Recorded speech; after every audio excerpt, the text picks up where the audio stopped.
Hey there, guys, and welcome back to a brand new Flick Pick live show. Thank you for joining me. I hope you grabbed your popcorn, something cold to drink. I would have done this a little bit earlier, but we had crappy weather and the power went out, and I was afraid that it would go out as I was talking to you. So here we are now. Hopefully, that's not going to happen. But I do have a caffeinated beverage to keep me alive.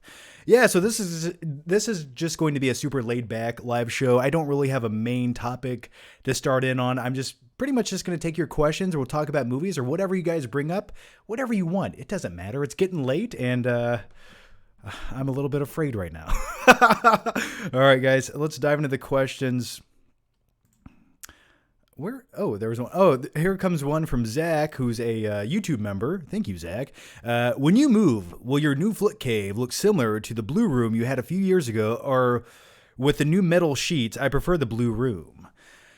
It just depends. I think I'm gonna go with the metal sheets. The thing is, with the blue room, you have to paint the room, and I just don't want to do that. So I will probably utilize the metal sheets back there. And what I do is I use magical, mystical LED lights, and I shine them on the sheets to make them blue.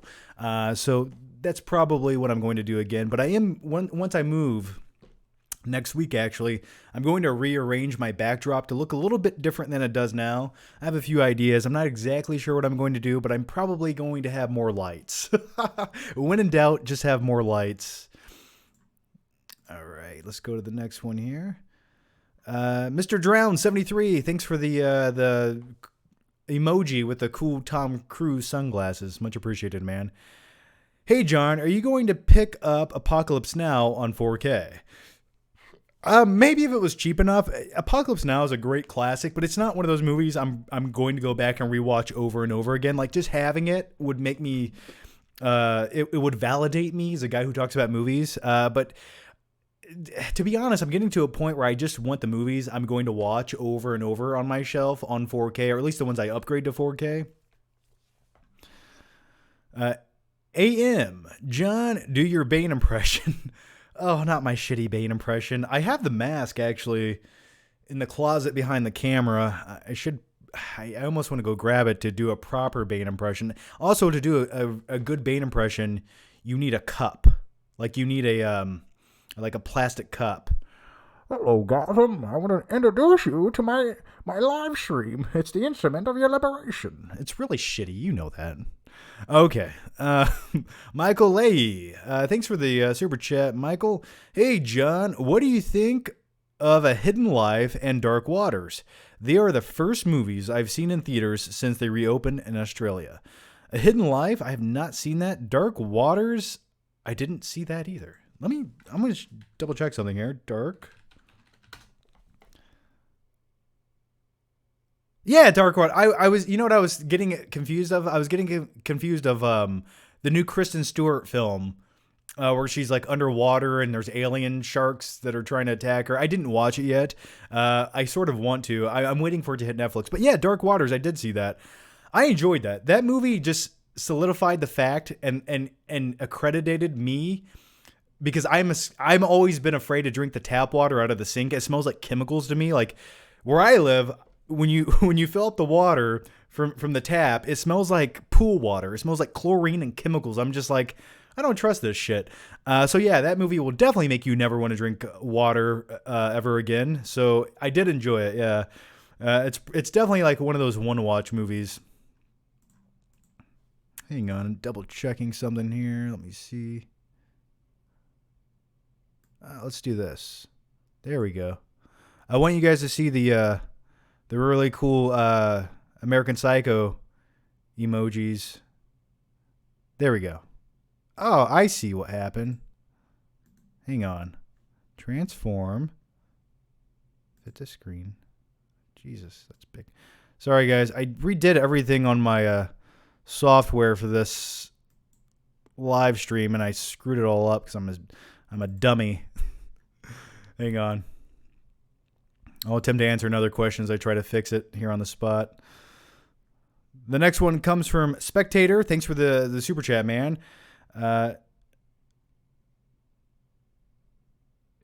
Azim the Dream Reviews last week asked, do you collab with the fans? And This is why I do the live stream, so I can collab with you guys, kind of, sort of. Look at that huge ass. Look how big that is in the center of the screen. Oh, that's what I'm trying to fix right now, and it's not fixing. Hang on. I mean, do you guys mind Patrick Bateman dancing in front of my face? I know I certainly do not.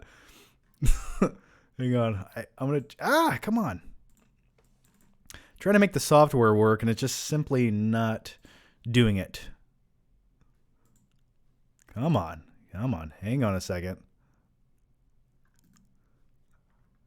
I'm going to get this. Here it is. Here it is. Transform.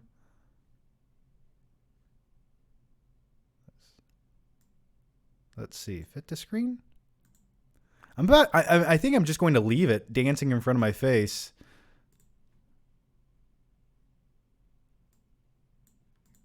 Come on. Sorry, guys. I'm just trying to make this smaller, and I probably... You know what? Patrick Bateman will dance in front of my face. I don't care. I give up. Landon L. What's up, John? When you go to the gym, do you have a specific amount of reps for an amount of sets, or do you just go with the flow? Typically, I mean, I've worked out probably 2 times in the last 2 months. That's why I'm shrinking back into an emaciated alien boy addicted to heroin. But yeah, I typically do. What I do is I do like 3 sets of 10 for every workout. And then like the last set, I just do a super big burnout. So I'll do as many reps as I possibly can until my arms fall off or whatever I'm doing just burns so bad the lactic acid builds up and I want to vomit and my eyeballs start bleeding. That's typically what I do. But yeah, whatever works for you. That's what you should do. Yeah, how obnoxious is this is this thing showing up in front of the screen? Hang on. Let me try to fix it.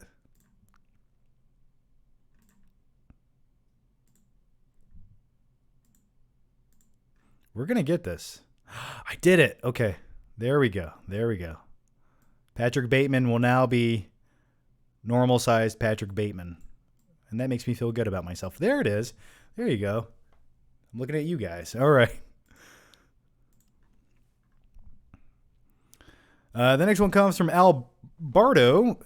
You hear Seth Rogen is doing a TMNT movie reboot. I did not hear that. Is that brand new? I could see that. It makes sense. Is he going to voice? It would only make sense if he voiced one of the Ninja Turtles. Hey guys, want to come over here and smoke some weed and eat some pizza? Like he would make a great, not Donatello, not Raphael, not Michelangelo. He'd make a great Michelangelo or Raphael. Michelangelo, yeah. NJ Wolf. Have you seen Once Were Warriors, highly underrated film from the birthplace New Zealand, from your birthplace New Zealand? I can't read. Also, Lord of the Rings, where they made those films. I have not seen Once Were Warriors. Once Were Warriors. Yeah, I have not seen it. But after that last question, I want to see that new TMNT movie with Seth Rogen. I really do. Is he producing it or just starring in it? I want more information on this. All right, the next one comes from Snowman. Is James Franco playing Master Splinter? That'd be awesome. All right, the next one comes from Snowman 1845. I just want the thing in 4K. Me too, my good sir. Me too. I also want Escape from New York on 4K. It probably already is. I don't know, but that's what I want. Speaking of that, I randomly watched Escape from LA last night on Amazon Prime. What a shit show of a movie. I've seen it multiple times over the years. It's just so bad, but it's fascinating and terrible. It has some of the worst CG I've ever seen, especially the scene where Snake Plissken is surfing, and it just looks like he's standing in front of a green screen in my room, and I shot it. And I did the effects in like 2 hours. That's what it looks like, but it's a mildly entertaining film for all the wrong reasons. Bruce Willis or Keanu? Probably Keanu. Yeah, he's been in more of my favorite films. I love me some Bruce Willis, but I think Keanu Reeves has been in more pivotal films for me, at least, like Point Break, Speed, The Matrix. Bill and Ted, man. So yeah, whoa. Willis has been in Die Hard with a Vengeance, which actually is my personal favorite, and a handful of other films. But yeah, I'd probably go with Keanu Reeves on that. Your favorite James Bond theme? Definitely Chris Cornell's theme from Casino Royale. That theme song, like, you can put it on a playlist, listen to it in the gym, listen to it in the car. It still gives me chills when I listen to it. I was gonna say it hypes me up. Z White, why you never answer? Oh shit! Why you never mention Parents or Chucky movies? Why you never mention Parents or Chucky movies? I don't know. Do you want me to randomly just mention Chucky movies every other sentence? Hey guys, I was thinking a lot about the epidemic going on right now. And by the way, speaking of Seed of Chucky, not that good of a movie. I don't know. If you ask about them, I'll talk about Chucky films. I mean, when it comes to Child's Play, the first one's great. The second one, I think I always prefer the second one just a bit more. And the third one isn't that good, but I enjoy the climax that takes place in the funhouse. The next one comes from Craig Thompson. What are your thoughts on digital movies? Because I think stores don't have as many media anymore. Digital movies, I don't start like digital download copy codes or just digital streaming. For me, it's always been physical media. That is always my preference, and I will always stick to that. And by the way, speaking of that, over on the FlickPick channel, my main channel, I just posted a brand new Flick Trip video today. It's probably the best looking, well-produced Flick Trip video I've ever made. We went to a family video. We toured the store. It's a really good video, so go over to the FlickPick channel and watch that immediately after this live stream, or go do it right now, either way. And also, if you go there and comment on the video, I'm giving away 5 $10 family video gift cards that you guys can use online at familyvideo.com to buy shit, some 4K movies, Blu-rays, whatever you want. And also, I'm giving away 3 family video shirts, which I have one myself. They're rather comfy. I like the way they feel. So yeah, go watch that video. And we talk all about physical media. But back to answering your question, dude, when it comes to, if you love a film, right, and you're all about the immersive experience and getting the best picture quality possible, if you have a 4K TV, a 4K player, you have to buy 4K movies, because that is the best representation of that film you're going to get for viewing it at home. I mean, sure, you can stream it on Netflix or whatever you want, but then you're at the mercy of your internet provider, the streaming service, which has compression all over the image quality, and the audio just sucks ass. So if you want the best immersive experience for that home viewing experience, you got to go with 4K physical media. Just streaming services can't reach that level. Even though it says 4K when you stream it, just go to a dark scene in that film and look and pause the movie and look at all the compression happening. I remember when I was watching the final season of Game of Thrones, and they had the battle sequence for like an hour that took place all at night, and I couldn't even tell what was happening because there was so much compression with the HBO streaming service. I was like, this is almost unwatchable. It was like watching the movie through like plastic saran wrap. It was just, your name here. Thanks for the super chat. Did you see My Spy, and what is your favorite Dave Bautista role? My Spy, I did not see My Spy. I would say probably Drax is my favorite performance given by Dave Bautista. You can't see me. I'm invisible. I'm certain of it. That's not really how he talks, but yeah, I would say Drax the Destroyer is probably his best role. You know what I wanted in the upcoming Suicide Squad movie directed by James Gunn?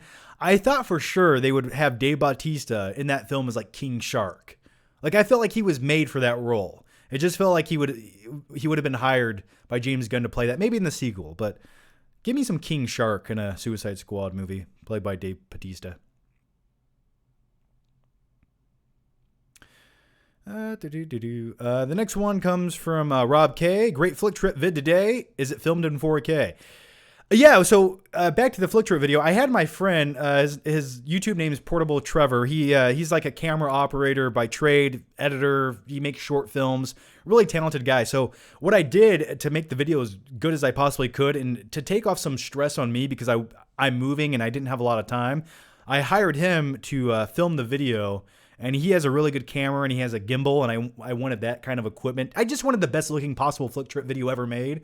And he edited the video as well, and I sort of directed it and produced it and hosted it.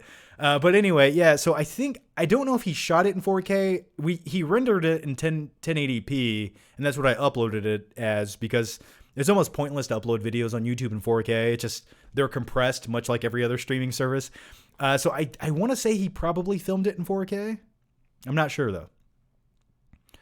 Travolta or Cage. Both give great performances and terrible performances at the same time.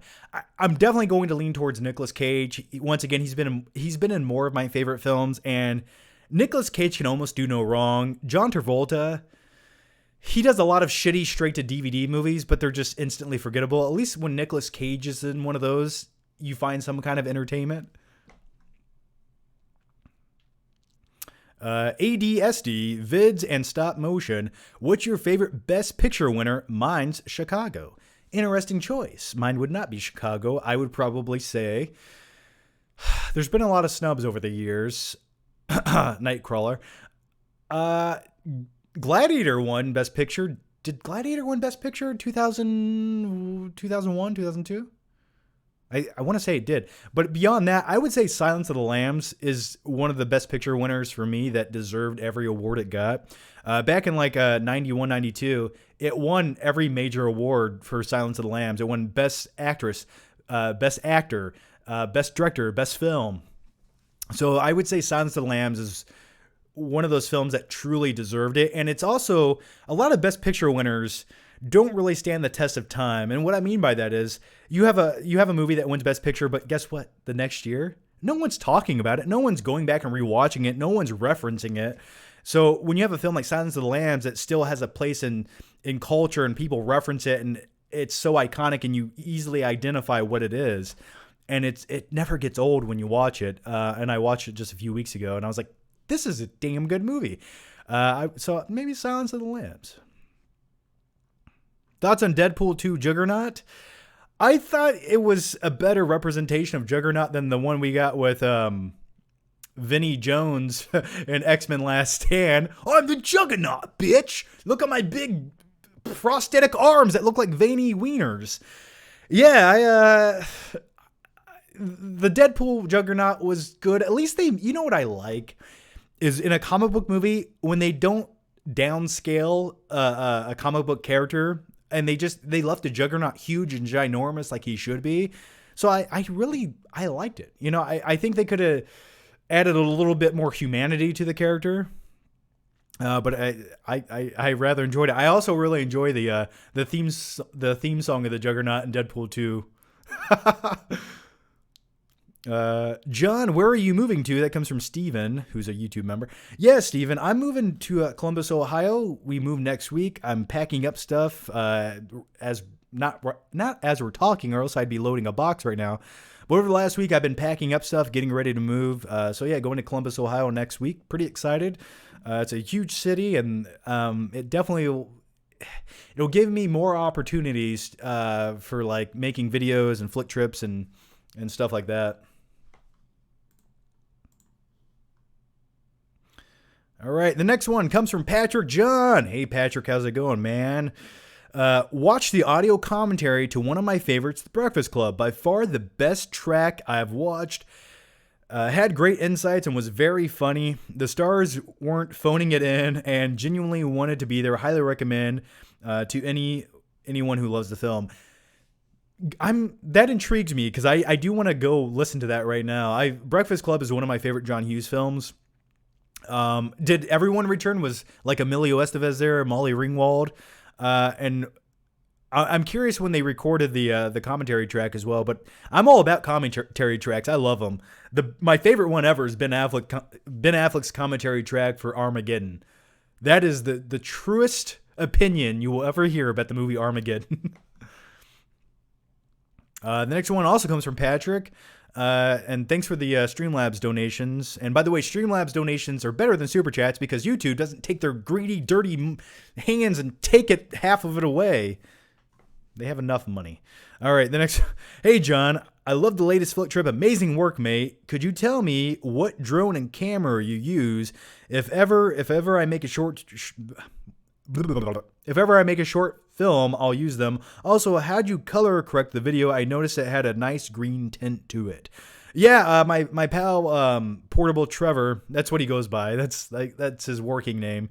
He color graded it and edited the video. I just told him a few tweaks and kind of gave him an outline on what I wanted, and he made it happen.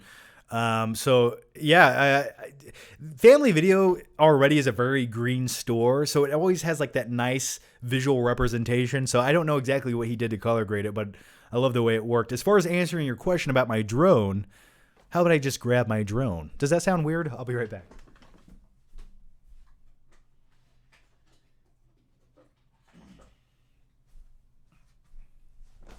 All right, so what I use the DJI Spark. It's not the best drone you can buy. It's not 4K. It shoots in 1080p. So you can go up. You can spend more money and buy the 4K version, which will look better if you're shooting a short film. Yeah, possibly. But for me, it's all about convenience and does it look good enough, especially for YouTube. And this does. It's awesome. It's small. It's portable. Like, look how tiny that thing is.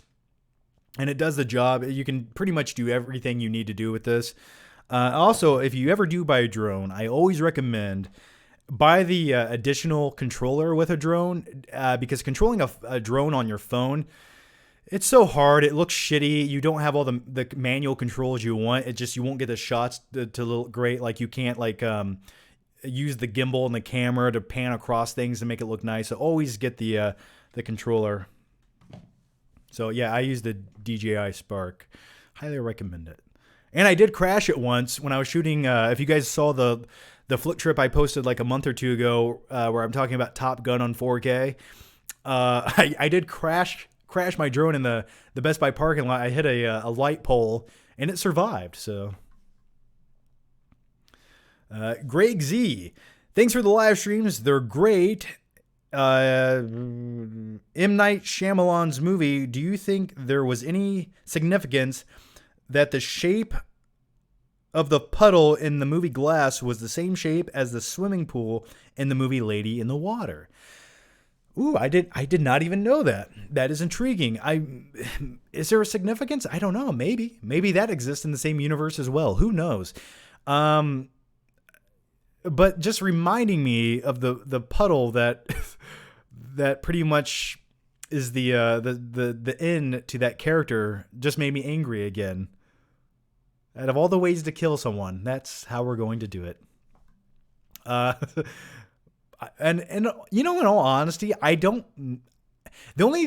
liked Glass up until the last 10 minutes. Like I thought up until then I was like, okay, this is sufficient. I'm okay with this. Is it better than Split? No, but I'm entertained by this. But then it just ends the way it does, and M. Night Shyamalan just had to destroy it. Pascal from Holland, you missed my second super chat. Oh, this is from last week. And no, I didn't. I did it. Yeah, that was for the Flick the Pick segment. Yeah, I got it. All right. Patrick John, another super chat. Thanks, man. Too generous. Just Judd Nelson, Anthony Hall. The chemistry is in the commentary is good. You can tell they're so passionate about the film. Awesome. Yeah, there's some commentary tracks where you listen to and you can just tell they don't want to be there. Like they didn't get paid enough money, or it was like part of an obligatory obligation in their contract, and they're just like, okay, I have to do this. Daniel Coolio. Hey, John, where's your dog? I haven't seen him in a while. Well, my dog is a she, and she will be in an upcoming video where I talk about an LG projector, which I edited, submitted. I'm waiting for them to watch it and say, oh, we like it. Go ahead and post it. So yeah, that's a cool video where I talk about some of my favorite epic 4K movies to watch, and I watch them on this huge projector screen. I think you guys will enjoy that video. It's sort of like a movie night video. So I eat some popcorn and talk about movies. Gavin Ayotte. Hi, Mark. Hi, John. Top 5 Nolan films in order. Don't make me do top 5s or top 10s on a live stream. You know how impossible it is to organize your thoughts that quickly, but if you want me to, I'll do it. Probably number one for me is The Dark Knight. Number 2 is probably Batman Begins. Number 3 is, I want to say The Prestige or The Dark Knight Rises. You could intertwine either one in the number 3 spot for me. Number 4, maybe Inception. And number 5, I'm hoping number 5 is Tenet, but I'm not quite sure. Number 5 can vary. It just really depends.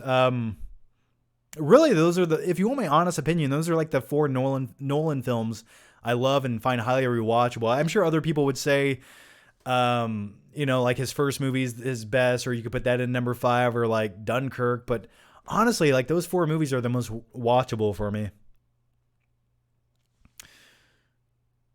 Landon L, are you moving somewhere? Am I missing something? I've talked about moving for like 5 videos, man.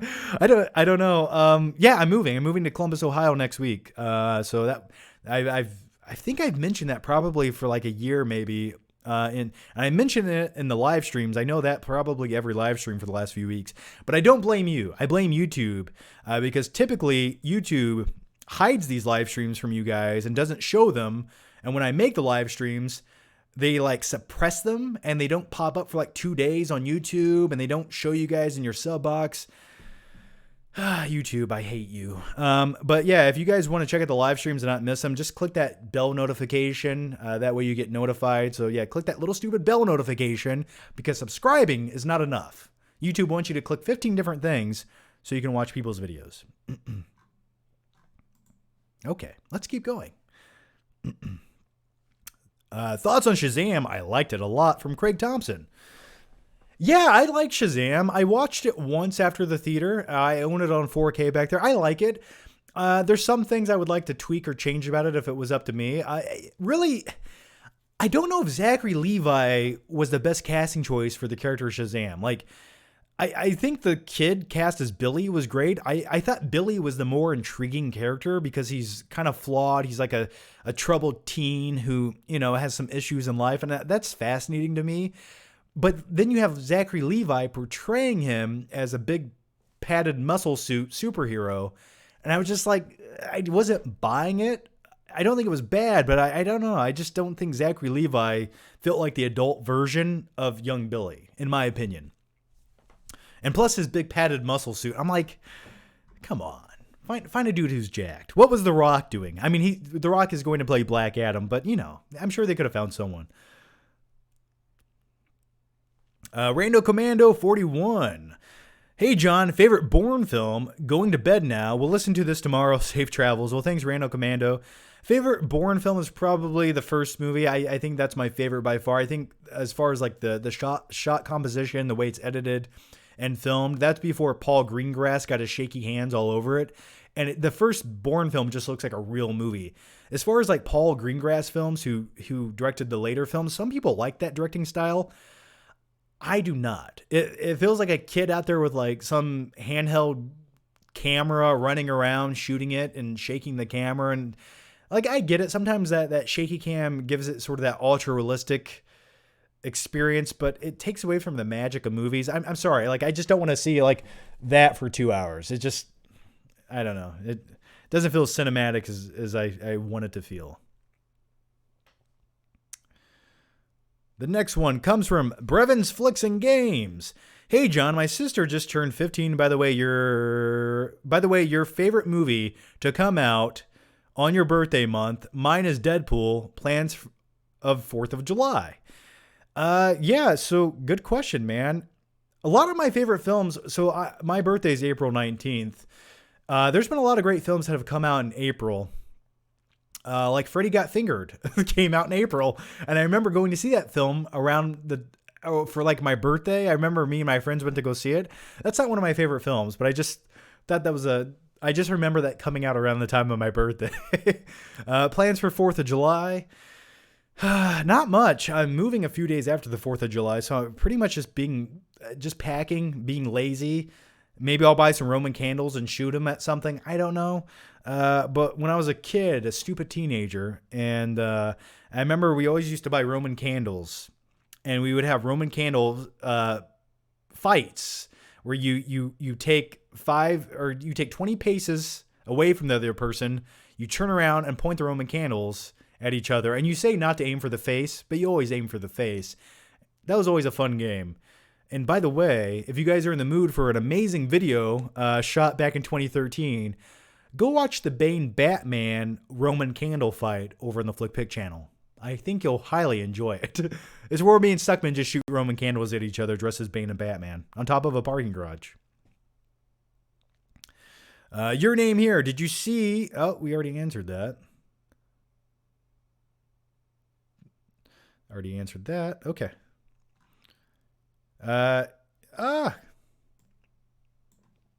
Joshua Knox. Hey, let me move. There we go. That's better. Joshua Knox. Have you seen Ash versus Evil Dead? I've seen the Evil Dead films, Evil Dead 1 and 2. I haven't seen Ash versus Evil Dead. No, I'm a fan of Bruce Campbell, but I don't think I've seen Ash versus Evil Dead. Asa Akira 69. Your thoughts on Apocalypto? I've talked about Apocalypto multiple times. It's probably, I think it's one of the best underrated films of all time. Not enough people talk about it, and they should. And by the way, a quick tip to you guys. Later this month, next month, Apocalypto hits Blu-ray on Amazon for like $16. And it's been one of those Blu-rays that have been out of print where it goes for like $80 for a long time. So if you want Apocalypto on Blu-ray, highly recommend buying it. Do it on Amazon later this month. Yeah, I love me some Apocalypto. I think it's the best directed Mel Gibson movie of all time. It's my favorite Mel Gibson directed film, and I just not enough people talk about it. It's one of those films that you almost don't even need subtitles when you watch the movie. It's that well crafted and acted. Jeremy Cradle. Hey, John. Loved the family video tour. Wish we had them in Maryland. Anyway, what are your thoughts on more movies being delayed and being sent straight to VOD? Yeah, I couldn't remember last week if I even talked about this. I think this and my nose itches. I think caffeine makes my nose itch. Yeah. So anyway, last week they announced that Tenet was once again delayed for another 2 weeks. Actually, I talked about this on the podcast on Patreon. That's where we talked about this. And I've been saying it for weeks. I had a strong feeling that Tenet was not going to come out in July. I just felt way too soon and too much of a gamble from the studio to roll the dice on a $200 million movie to be one of the first major releases to have people go back to the theater. It's just too soon. And, the thing is, the more things that open up, the more spikes that happen. And here's what's going to happen realistically. When theaters do open back up, if they ever do open back up, let's say they open in August, all it's going to take is one case in one theater where you have one person who's unaware that goes there. A whole bunch of people get it. In the news, they report 80 people were affected going to this movie theater. And then what happens? Then the theater shut back down again. And then we just start the cycle over again. So that's my prediction of what's going to happen. But to be a bit more optimistic, I do hope Tenet does come out the second week of August. Do I think it's probably going to happen? No, I think it'll be delayed once again. I honestly think it'll probably get pushed back to almost November. Or, you know what they could do? If the studios wanted to stop getting our hopes up and just say, you know what? We don't know when it's coming out. We'll just aim for they should aim for January 2021. Make Tenet the best January release ever made. That would be a possibility. That's what I would do. Because what you do is if you keep delaying it, delaying it, it just eventually people start losing anticipation for the film. Or you know what? I think it might get to a point where films more films will hit VOD, like lower tier films, right? Not Tenet, not Wonder Woman, but every movie just slightly under that tier of movie. They might just say, hey, we're going to release this to VOD because we're tired of waiting. We want to turn a profit on the movie. And I honestly think the movies would do well on VOD.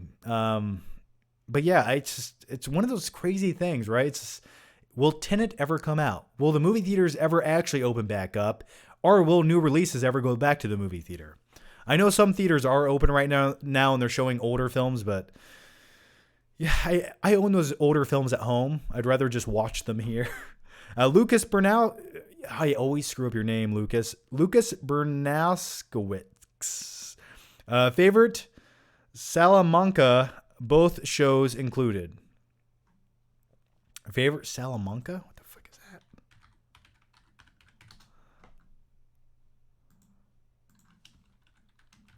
What is Salamanca? Oh, Breaking Bad. Are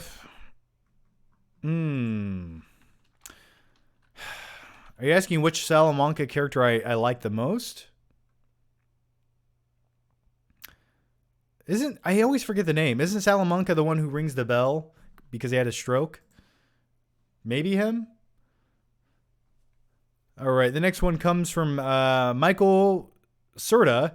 Have you checked out Hannibal, the series? I haven't seen it yet, but I hear it's really good. I hear it's really good as well. It's one of those shows I've wanted to watch for a long time. Hannibal Lecter is one of my favorite characters, and I think my biggest fear for a long time was the show would be sort of shitty. So yeah, I want to watch it. It's on my to-do list, and I think one day I will watch the show Hannibal when I have nothing else to do. So yeah, I'm sort of savoring the flavor on that, and I hope it's good. I just don't know how you can compete with Anthony Hopkins. No matter how good it's going to be, I feel like I might be slightly let down with it. All right.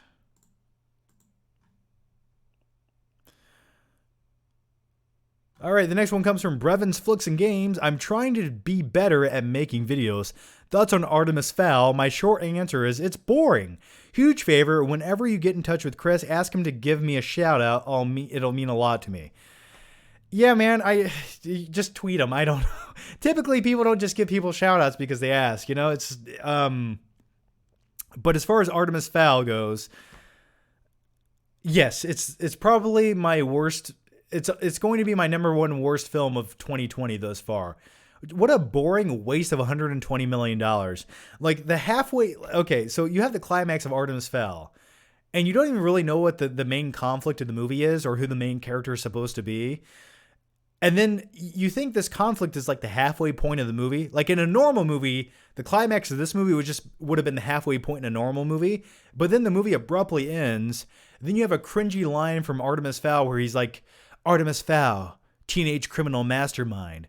And then you cringe and you roll over in the fetal position and you think to yourself, what the hell did I just watch? Like, what did that statement, what did he do? What criminal mastermind thing did he do?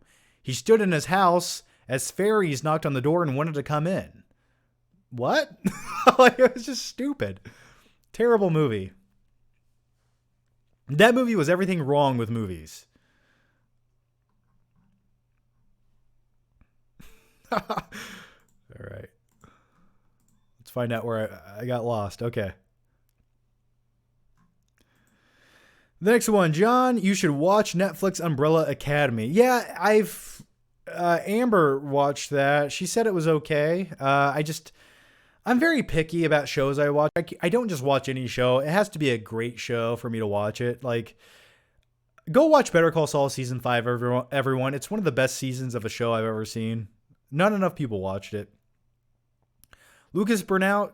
Okay, last name is pronounced. Let me read it right. Bernashevitz. Bernashevitz. Okay, Lucas Bernashevitz. Okay, thank you. I will instantly forget that, unfortunately. I'm sorry. Ben Grimm. New Mutants comes out August 21st. What disaster happens right before that to get delayed for the millionth time? I think right now an asteroid will probably, on August 20th, an asteroid will enter the Earth's atmosphere and destroy half of the population. That's the luck we have with New Mutants coming out.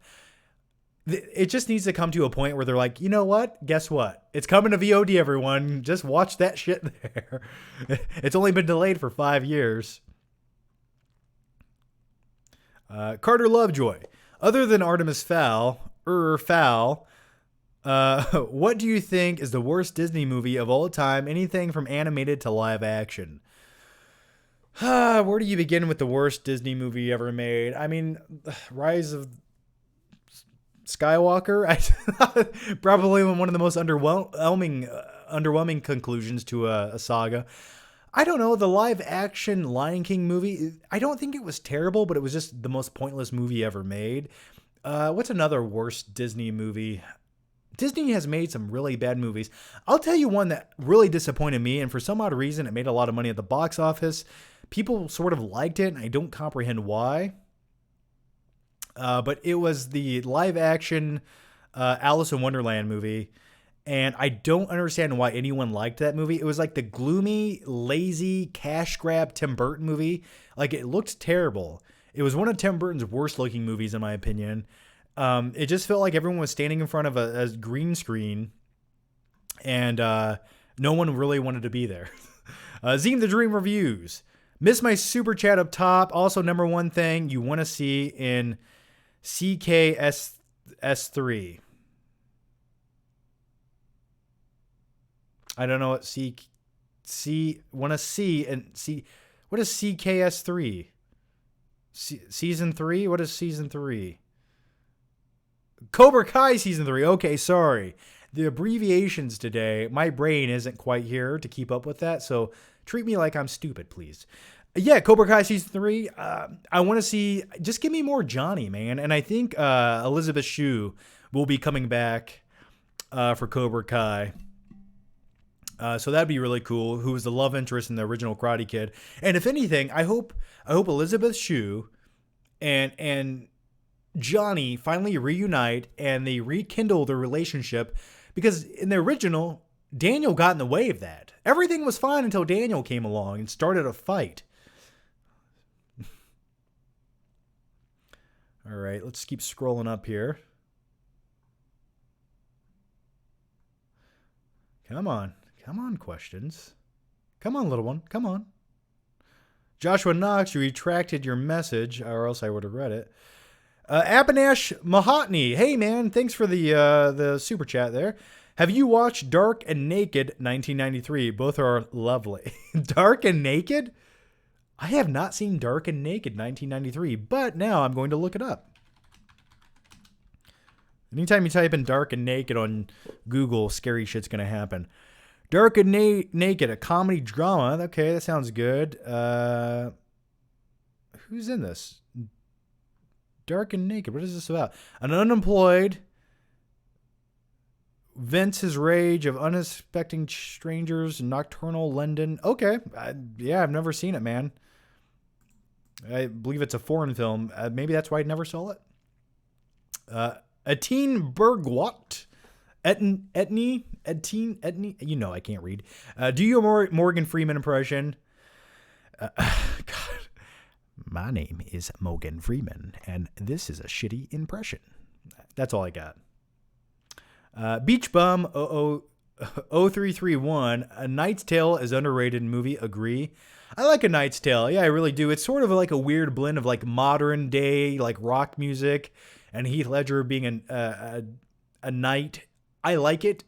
It's one of those movies that always got they always replayed it over and over on like HBO. Yeah, I like A Knight's Tale.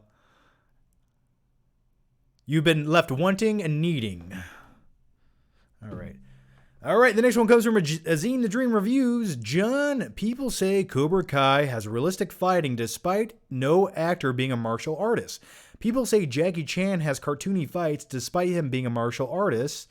Same argument goes to SW prequel fights.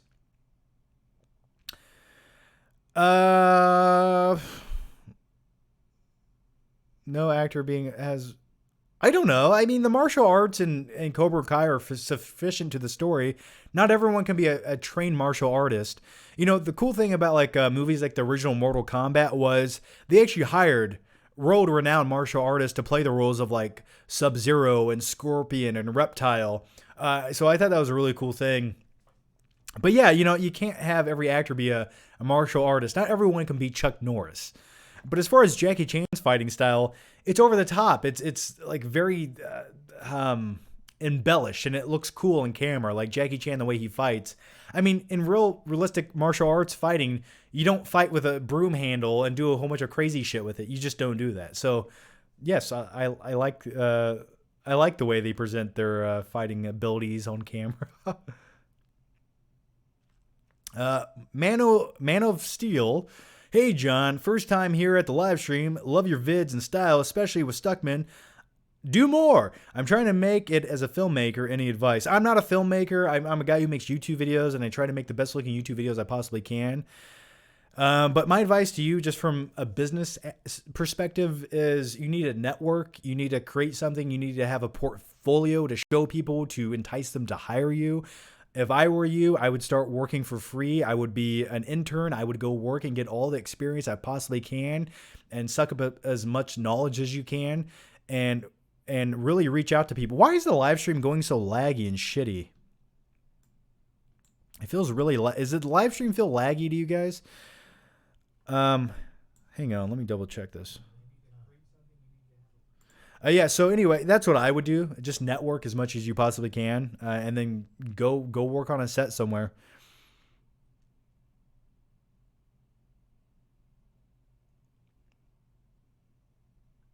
Mr. Drown, I'd love to do a commentary. If ever made a film, it'd be cool to give insight and behind the scenes that no one would know of otherwise. Yeah, I think if you ever made a film, a commentary probably be the best thing to do.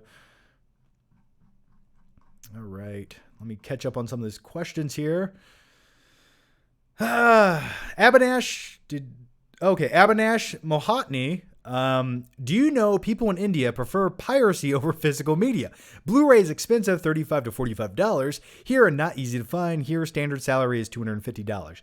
Hey man, do whatever you want to find the film. If I have a preference, I'll probably buy the physical media. And the thing is, physical media to me, a new release costs $20, $25. And if you buy it used off eBay, it's like $10.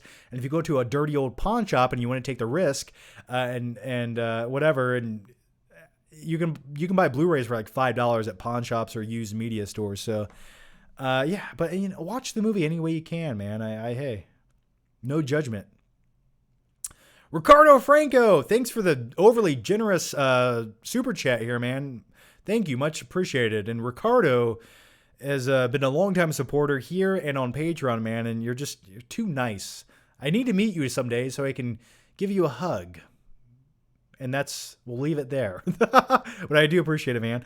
What's up, John? Are you still using Streamlabs? Which one should we use?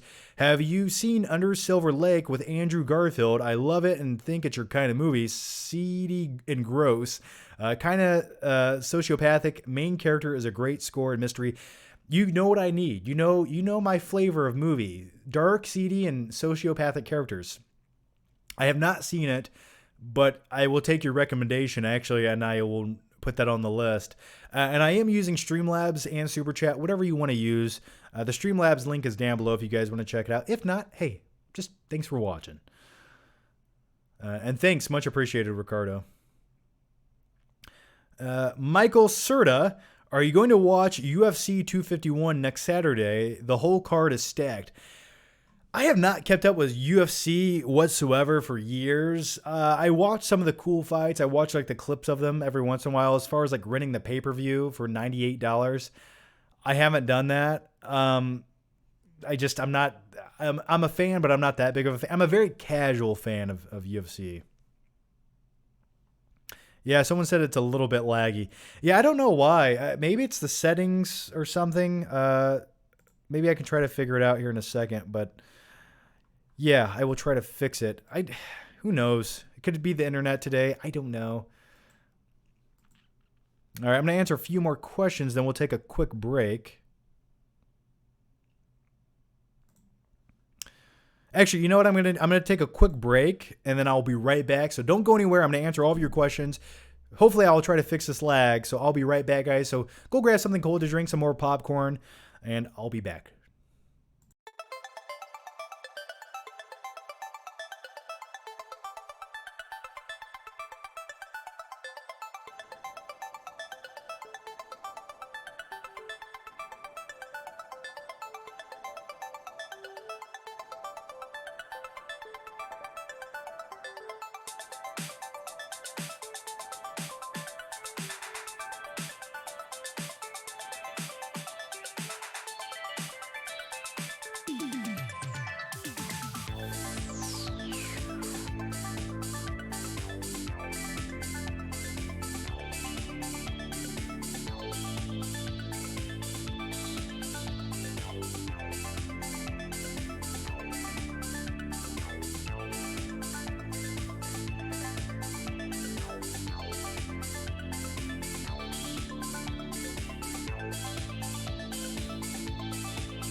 Hopefully it's better. If not, please forgive my sins against humanity, guys. So if it's laggy and shitty, let me know. But if it sounds okay and it's watchable, also let me know that.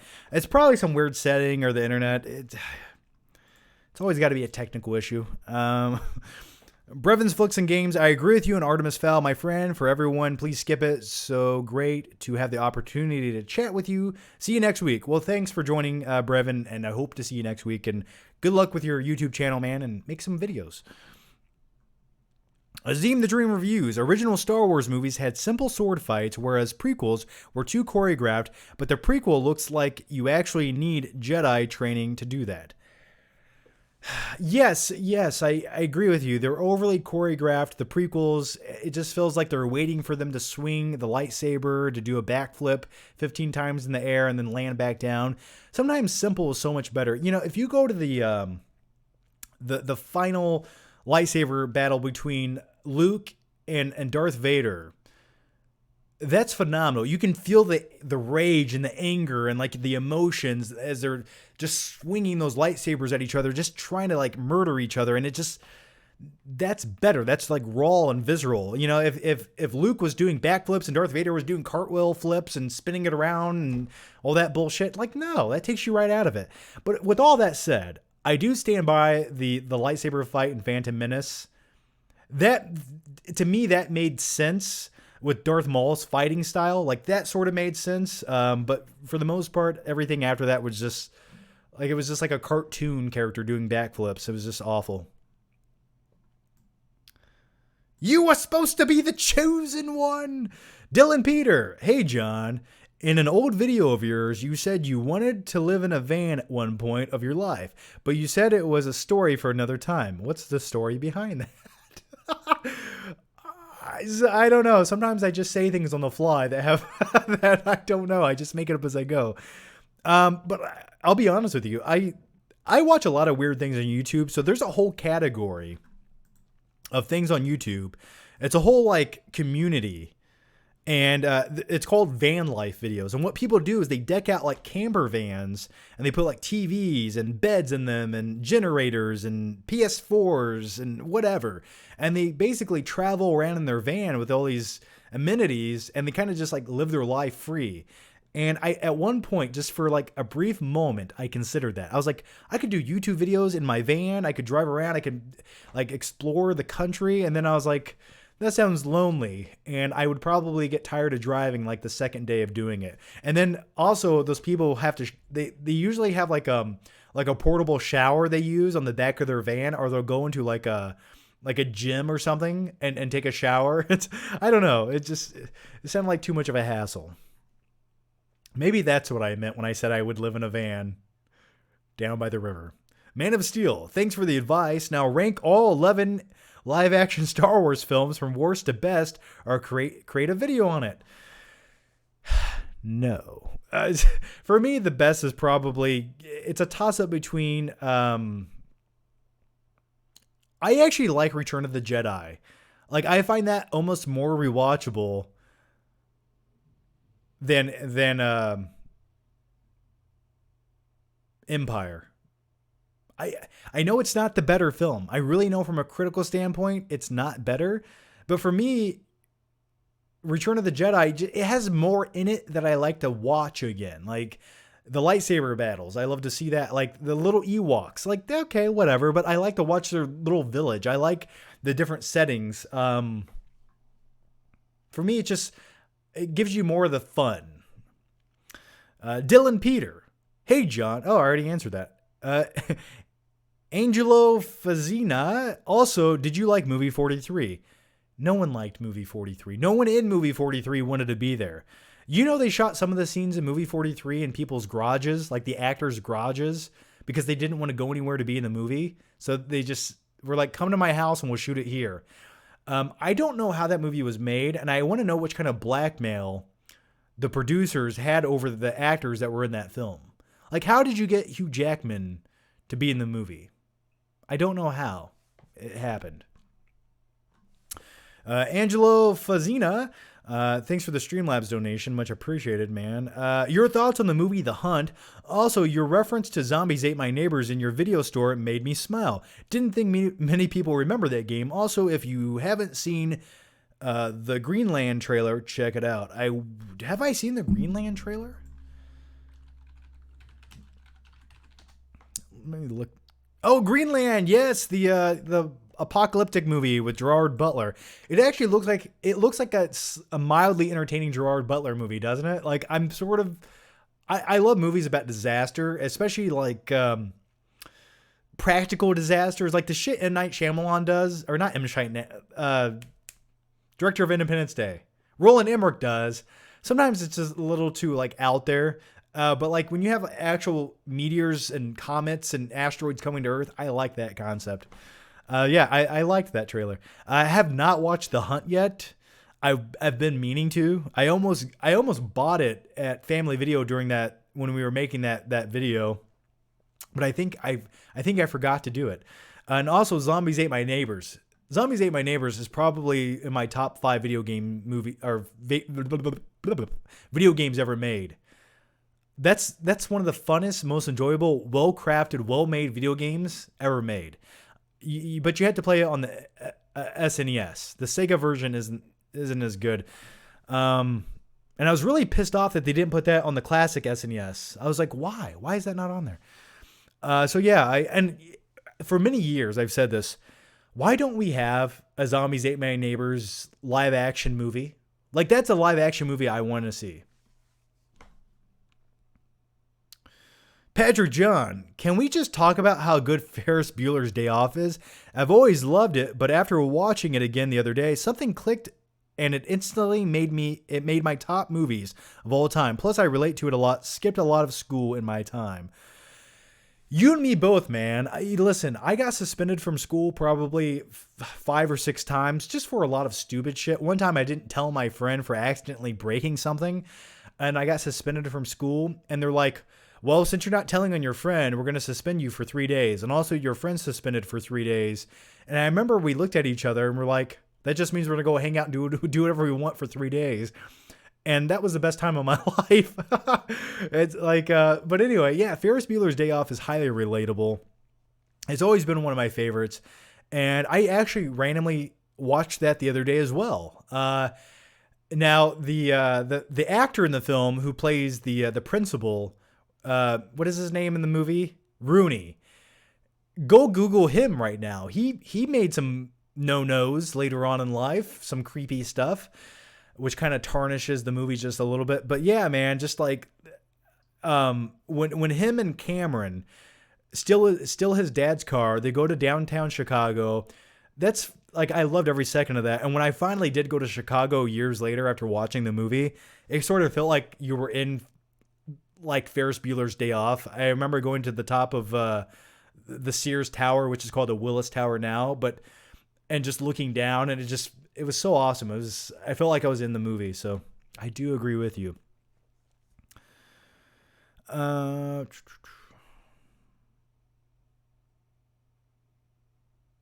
Okay, I'm trying to figure out where I was. Okay.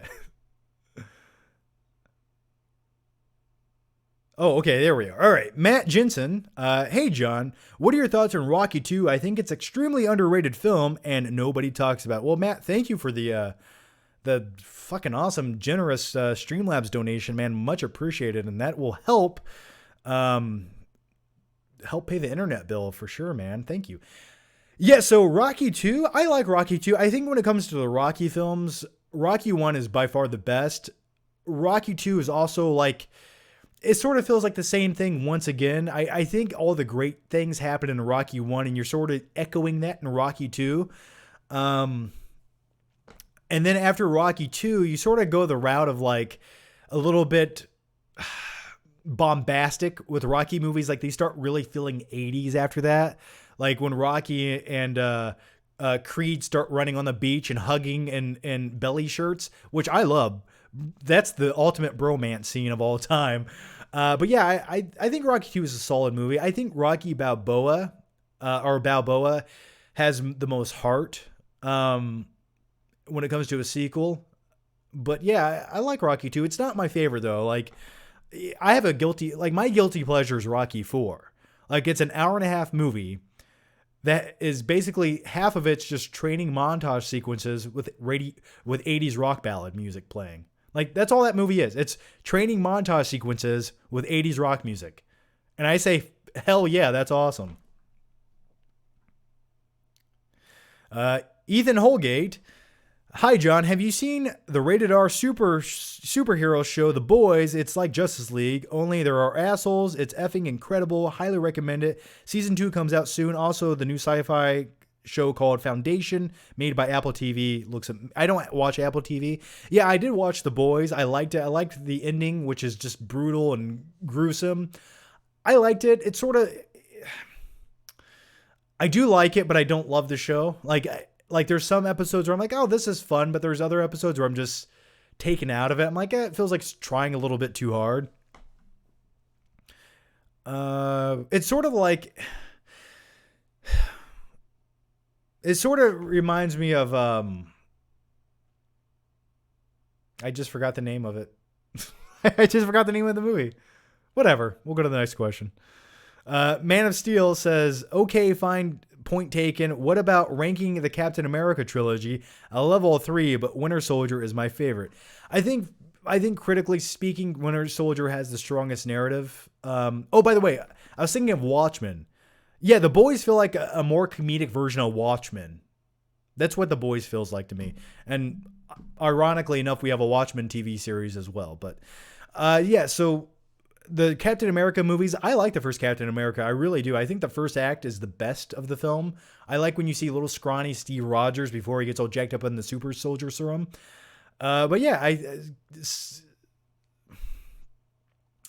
I agree with you. Winter Soldier is the best, but Civil War is also a blast. Like Civil War is still, it gets a little messy, and the whole Civil War aspect of Captain America Civil War is a little bit underwhelming, and especially after rewatching it over and over, I'm like, it's like you have it's a 5-on-5 battle. Everyone's pulling their punches, and they're fighting on like concrete for 10 minutes. So, but you know, they had to do what they had to do to make it sense. Because it would have been hard to have the characters just murdering each other and then be friends in the next movie. The next one comes from Hector the Chill Guy. Well, what a cool name, Hector the Chill Guy. Hey, John, what are your thoughts on Sherlock Holmes with Robert Downey Jr. coming to 4K later this year? Yeah, those are movies that I tried to like, but I never really loved. Like, I like the narration, and I like Robert Downey Jr. in the role, and I like how time slows down because he's thinking so fast. But for me, those movies, they sort of make me tired. Like they're so gloomy, and every time I watch them, I get tired. Maybe I'm crazy, but I remember watching both movies in the theater, and both times by the third act of the movie, like I'm just like, this is so gloomy and rainy looking. I'm just like, I want to go to sleep.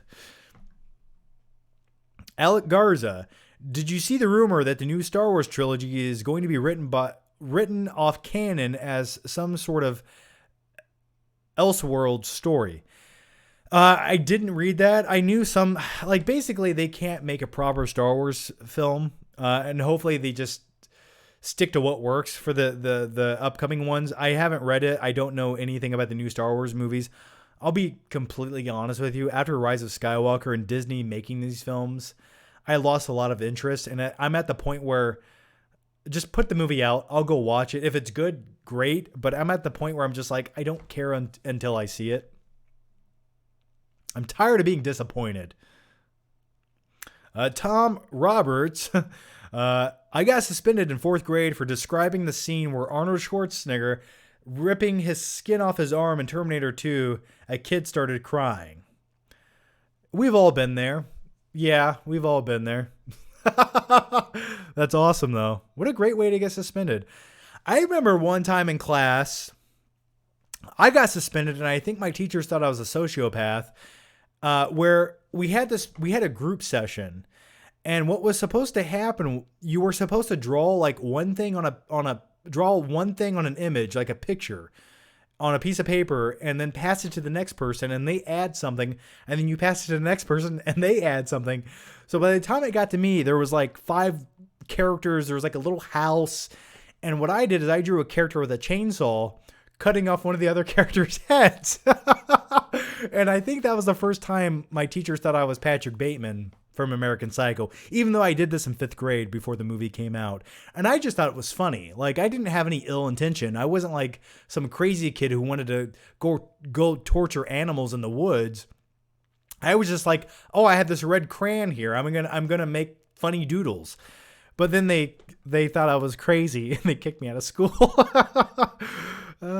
Good times. Michael Serta, have you played The Last of Us? First and or second? No, I have not played The Last of Us. I've heard all the criticisms about the storyline of the new game, and it doesn't sound that great. So I never got into it. Plus, I haven't owned a PlayStation in like 15 years. So that's another reason I never played Last of Us. Night King 01. I hope the new Disney rumor is true. Yeah, I don't know the dude. I've heard so many rumors about Disney. I don't even keep up with it anymore. I just give me a good Disney movie. Zine the Dream Reviews. Did you know that Jurassic World Dominion is the first major film to get back into filming during the pandemic? It's my most anticipated movie whenever it comes out. Also, Dotson, we got Dotson in the movie. See, nobody cares. Yeah, I do remember reading that Jurassic Dominion was one of the first major productions to go back in America, right? Because Batman, the new Batman flick went into production for a short time. I don't know if they stopped it already, but yeah, also, speaking of that, I want the little shaving cream can from the first Jurassic Park movie. I think you can buy a replica prop of it off eBay, but I want to look into that. Like, I would love just to have that, and I can put, like, I don't know, like, something in it, like quarters or something, like a piggy bank or something. If that doesn't exist, it should. Kamer 1990, Russell Crowe, you mean Russell Crowe?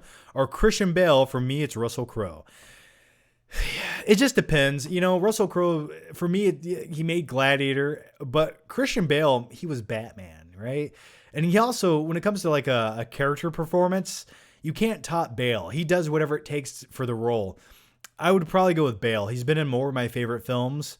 And, you know, oddly enough, I started watching Terminator Salvation this morning. I couldn't sleep. I woke up and started watching it.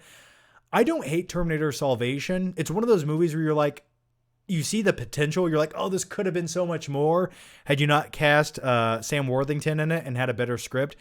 But Christian Bale as John Connor is perfection. Like, that was perfect casting, in my opinion. Just a random side note to you guys. Ricardo Franco, did you see the petition to rename Columbus, Ohio to Flavortown, Ohio?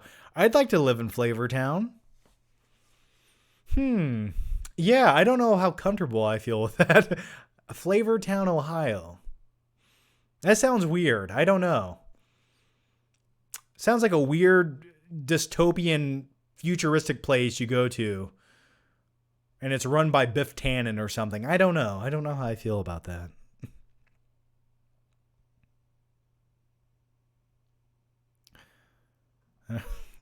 Patrick John, are you going to be a cool dad that shows their 18-year-old R-rated movies? My dad did, and I'm better for it. My dad was like, screw Toy Story, you're watching Die Hard. Absolutely. Yeah, my dad, see, my parents had split custody of me as a kid, and that's what's wrong with me.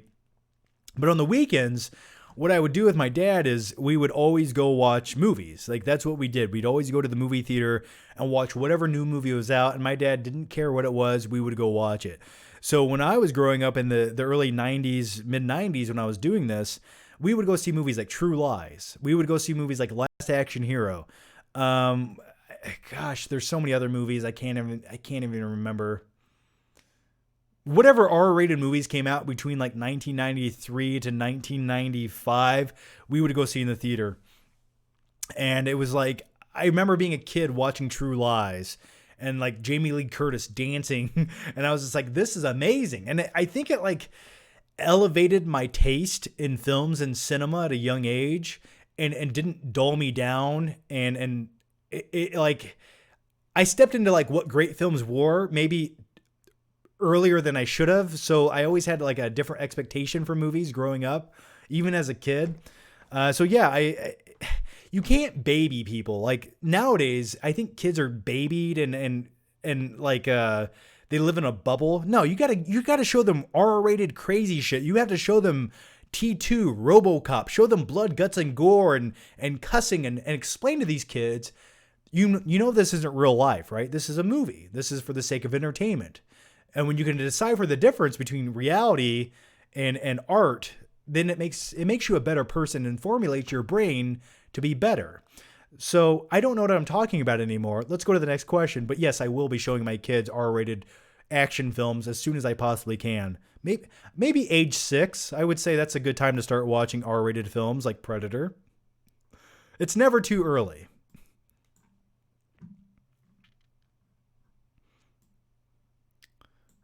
James G. Hey, John, just wanted to say thanks for doing these live shows. They are the highlights of my weeks now. Ha ha ha.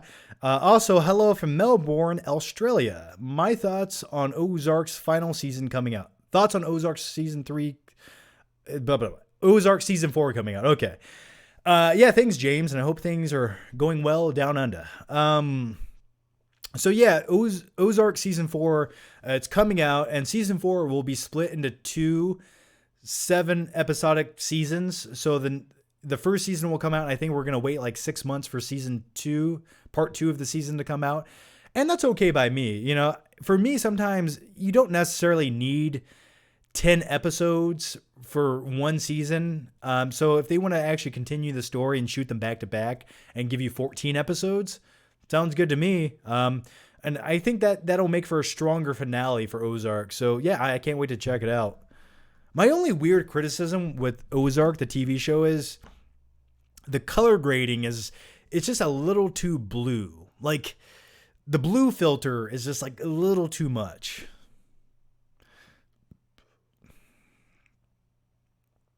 All right, let's go to the next one here.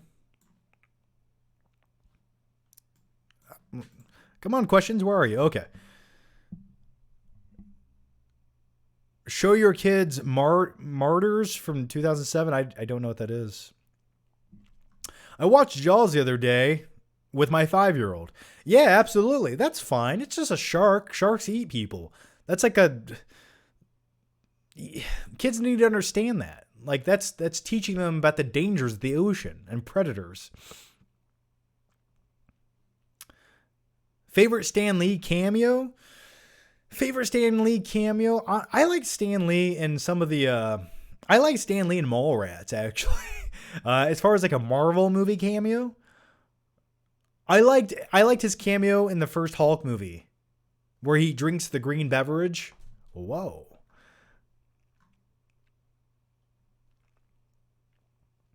Die Hard or Lethal Weapon? Probably Die Hard. I like Lethal Weapon, but Die Hard to me was always like the go-to.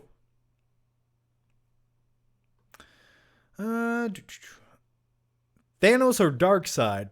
Well, the thing is, I mean, if you're going to base it on comics, I wasn't a hardcore comic book reader, so if you're going to base it on the movies, I don't think we have enough insight to Darkseid yet. So probably Thanos, because he was the most flushed out, entertaining, biggest threat in the MCU for me. And I thought they handled him perfectly and gave him like a sense of like humanity, and you actually cared about him. He wasn't just a big monstrous bad guy who wanted to blow things up.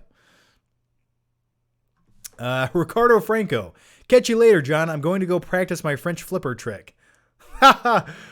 Sure, my French flipper trick. Absolutely. Well, thanks for joining me, Ricardo, and good luck with the French flipper trick.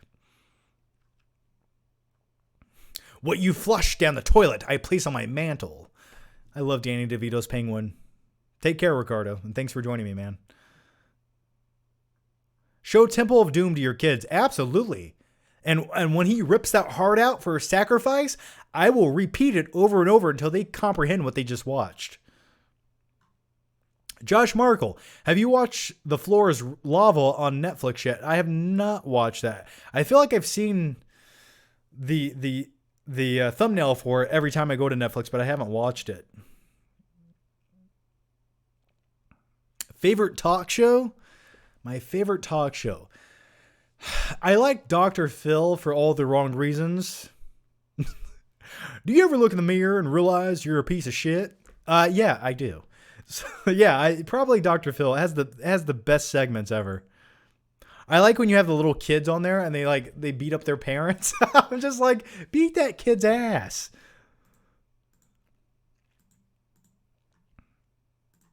All right.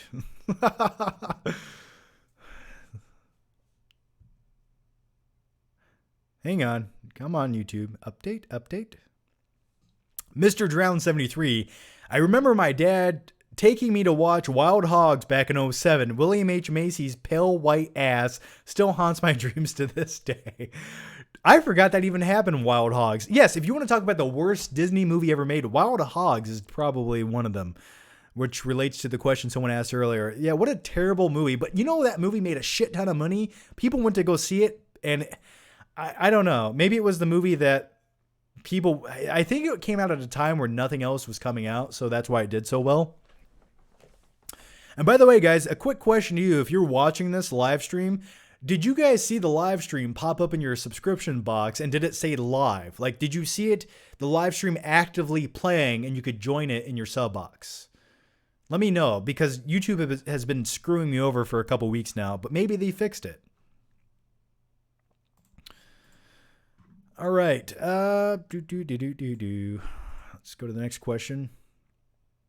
Man of Steel. Did we already answer this? All right. No, we haven't. Man of Steel. You're talking about eating frozen pizzas while watching films at home sounds awesome, especially since I'm on a strict diet right now. What's your favorite frozen and or takeout pizza? Yeah, so there's actually, if you're on a diet, they make a pizza and the dough's made out of cauliflower, so it has no carbs or has very little carbs. So if you're on a diet, man, you can eat that once a week, no problem. So favorite takeout pizza, I usually go to Pizza Hut.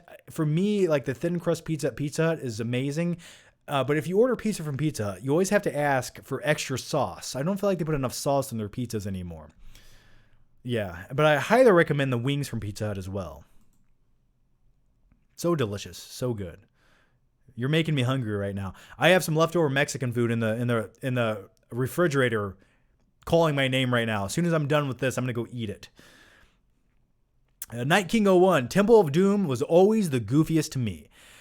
Yeah, the thing about the opening scene in Temple of Doom where they jump out of the plane and they use the life raft as like an inflatable parachute, I'm like, okay, that's stupid, but I'll go with it. But Temple of Doom, I love the sidekick in Temple of Doom. I also love the action sequence where they're in the mines of the child slave laborers. That's an iconic sequence.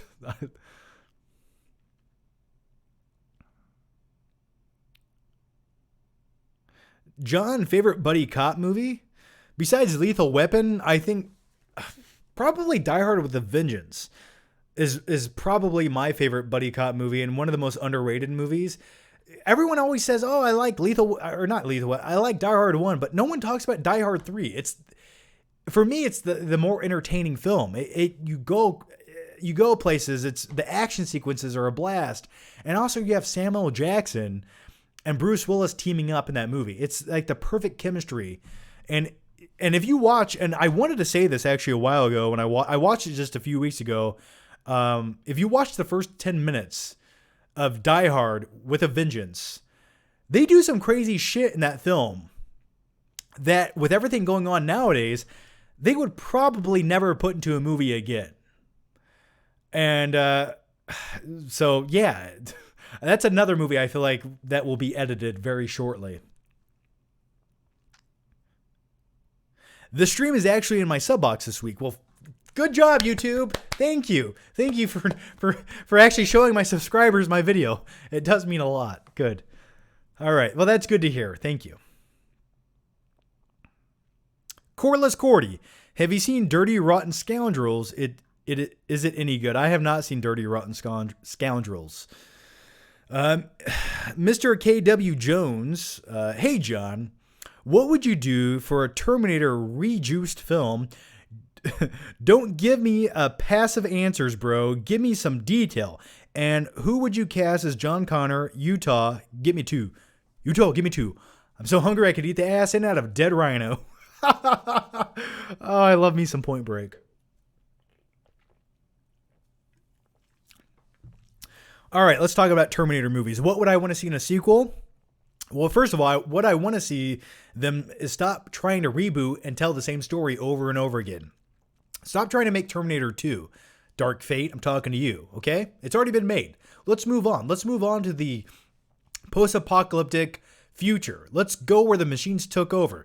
And I like some of the ideas and concepts that they had in Terminator Salvation. I think some of those ideas were really good. I loved I loved that Christian Bale was John Connor, and I would have liked to see them continue that, but with maybe a better director and a much better script.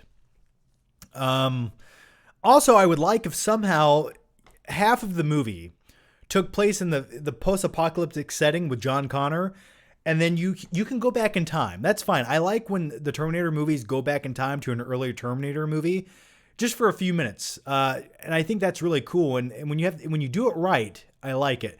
But don't do it like Terminator Dark Fate did, where you go back in the opening scene and you completely just undo everything that the movie did. But if you could go back to maybe you could go back to the events right after T2, like go back further into the mid to late 90s and show that time period, and then jump to a post-apocalyptic. I don't even know what I'm talking about anymore. Just give me more futuristic robots and John Connor and tell me a good story. Give me that. And then give us a conclusion to it all. And whatever you do, bring back Arnold, and also bring back, like, you can CG Arnold to look like the original T-800 as well. That would be fine. Ooh, this is a laggy. Fuck, is this really laggy? The Stranger Things in the Alps. Have you seen Bronson with Tom Hardy? It's awesome. I have seen Bronson with Tom Hardy. I'm putting my armor on. I'm going to oil my ass. Yes, I have seen it. Michael Surds, my dad showed me Gremlins Friday, Spaceballs. Yeah, Spaceballs is a must when you're growing up. Spaceballs is pretty tame. Let me try to fix the lagginess of this because I hate the internet right now. Come on, lag. Maybe this will work. I don't know. Sorry, guys. I'm trying to fix it.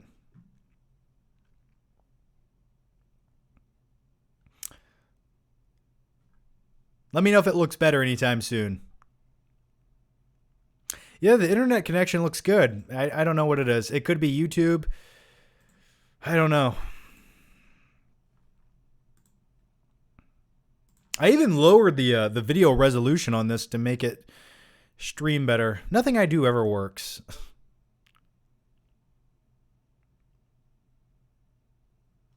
Hang on. Jason Dolan says, Dirty Rotten Scoundrels is amazing and free to watch on YouTube right now. Well, there you go, guys. Go check it out. I'll look into it. Jason Dolan also says, I saw Jaws when I was 5 years old. Since Jaws was rated PG, my parents were tricked into letting me watch it. Good times, good times. Swimming pools were never the same for me again. Oh, dude, Jaws for me, yeah. I thought every time I got into the bathtub, I was going to be eaten by a shark, which made the experience of taking a bath as a young boy much more thrilling and fascinating. But I'm still afraid of, like, going into the ocean based on Jaws. I mean, sharks are scary, man. All right, guys. Is it still laggy? Let me know, please, in the comments, and we'll see what we can do. Don't blame me. Blame AT&T internet service and YouTube. I'm doing my best. But hey, big thanks to all 283 of you watching right now. That's awesome. Much appreciated, guys. It's working now. Yay! All right. Maybe it's my software. It could be. I don't know what it is. Okay, as long as it's looking good now, we'll keep going. Man of Steel, how do you choose a film to watch, especially which film to review and what kind of video to make? Thanks for putting up with all my questions. No, man, ask as many questions as you possibly want. That is your right. That's what we're doing here. That's why I make these live streams, for you guys. How do I decide which kind of film to watch? I've said this once and I'll say it again. The best way I describe movies, for me, movies are like little emotions back there on my shelf, right? And you can pick and choose and dictate which emotion you want to live and experience. And that's why I have all of those different movies. So really, it's just whatever I'm in the mood for. If I'm feeling a little bit down and out, I probably want to watch a lighthearted comedy movie. If I'm feeling a little bit dark and seedy, I might watch something like Silence of the Lambs or Nightcrawler. And if I just want something easy to watch that I don't have to think and just enjoy and eat some frozen pizza, I might put in like a comic book movie or something along those lines. So it just really depends on the movie. That's my mood dictates what movie I watch. As far as like a movie to watch and review, there's been so many times where I had a list of video ideas I wanted to make, and sometimes there's been reviews I want to make, and it's just like I tell myself, I'm going to make it tomorrow because today I have to get something else done. And by the time tomorrow comes, it feels like the movie is not very topical and no one's going to watch the video, which is sort of like a waste of time to make it if no one watches it. So for me, when it comes to certain videos I want to make, it's whatever I'm just most passionate about that day or whatever I feel like talking about, because I've gotten to a point where I can't make obligatory videos. Like if there's some bit of movie news that comes out and it's like, here's the newest movie news about the new Marvel movie coming out. And I'm like, would that video get views? Yeah. Am I passionate about making that video? No. So I don't make it, right? I just make the videos I feel like making when I want to make it. So that's the best thing. That's the best way I can answer your question.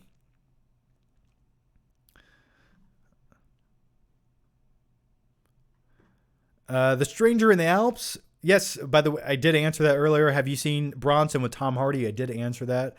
Yeah, I liked it. I didn't love it, but I liked the movie. I just didn't like the format of the movie Bronson.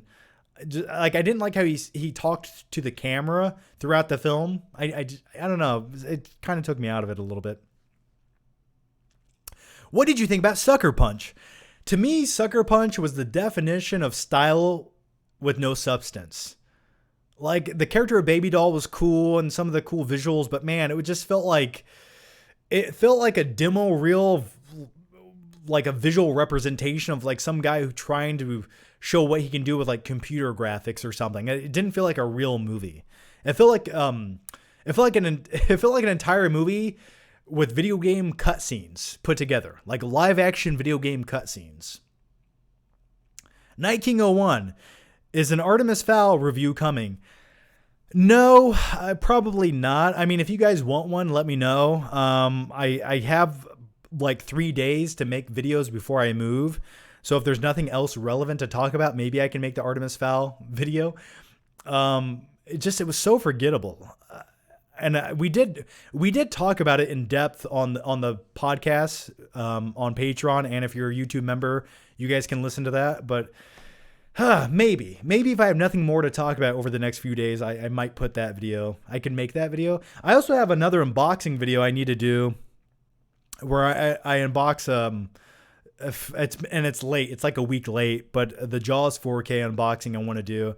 And, the last week was just really busy, with making that family video, Flick Trip video. We put a lot of time and energy into that. So go watch it if you haven't already. Azim the Dream reviews. John, I know people go to press screenings because it's their job to get reviews out early because of more reviews and stuff like that. But I want to feel put out vids when movies actually come out because I just want a conversation. I know you abbreviated that, so let me try to comprehend what you were saying there. Yeah, some people, so I can go to a lot of press screenings and see movies early, and some people do that, and then they run home instantaneously and poop out a movie review to get those views. And I've never been like that. I can't do that. For me, when I think about doing that, when I go to watch the movie early, I'm just like, it takes the fun factor out of watching the movie and relaxing and enjoying it. Because when you know you're going to run home and do a video for the sake of some views, now you're thinking about that when you watch the movie. And I don't want to think about that. I just want to immerse and watch the movie. So that's why some of my reviews, even if I get to see an early screening of a movie, don't come out right away. I like to take the time and like think about the movie and really think, did I really enjoy this movie? Will this stand the test of time? And take a few extra days and then review the movie.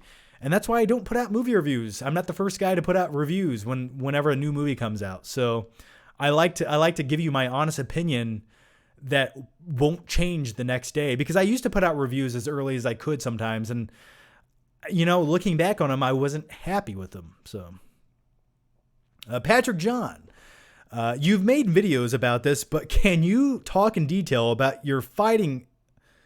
I'm sorry. About your lighting setup, cable management, etc. I'm trying to give my room a neon glow. Yeah, man. So and I was going to do this, but then I found out I was moving a lot earlier than I planned to. So when I moved to Columbus and I reset up everything, my studio, I wanted to do a office YouTube studio tour and give you a detailed breakdown with everything I do. So real quick, if you guys want to know which kind of shit I put in my videos with the gear I use, my camera, my lights, I have a link down below. It's called Things I Use. It goes to Amazon, and it has a list of all the stuff I use in all my videos. So you guys have a direct link to Amazon if you guys want to check it out. And if you guys do buy shit through that link, I do get like 1% of whatever you buy sometimes. But yeah, so if you guys want to see what I actually use that link. But I will tell you, on Amazon, I bought a whole bunch of these like $20 LED lights. They come with these remotes, and I'll show you one of them right now.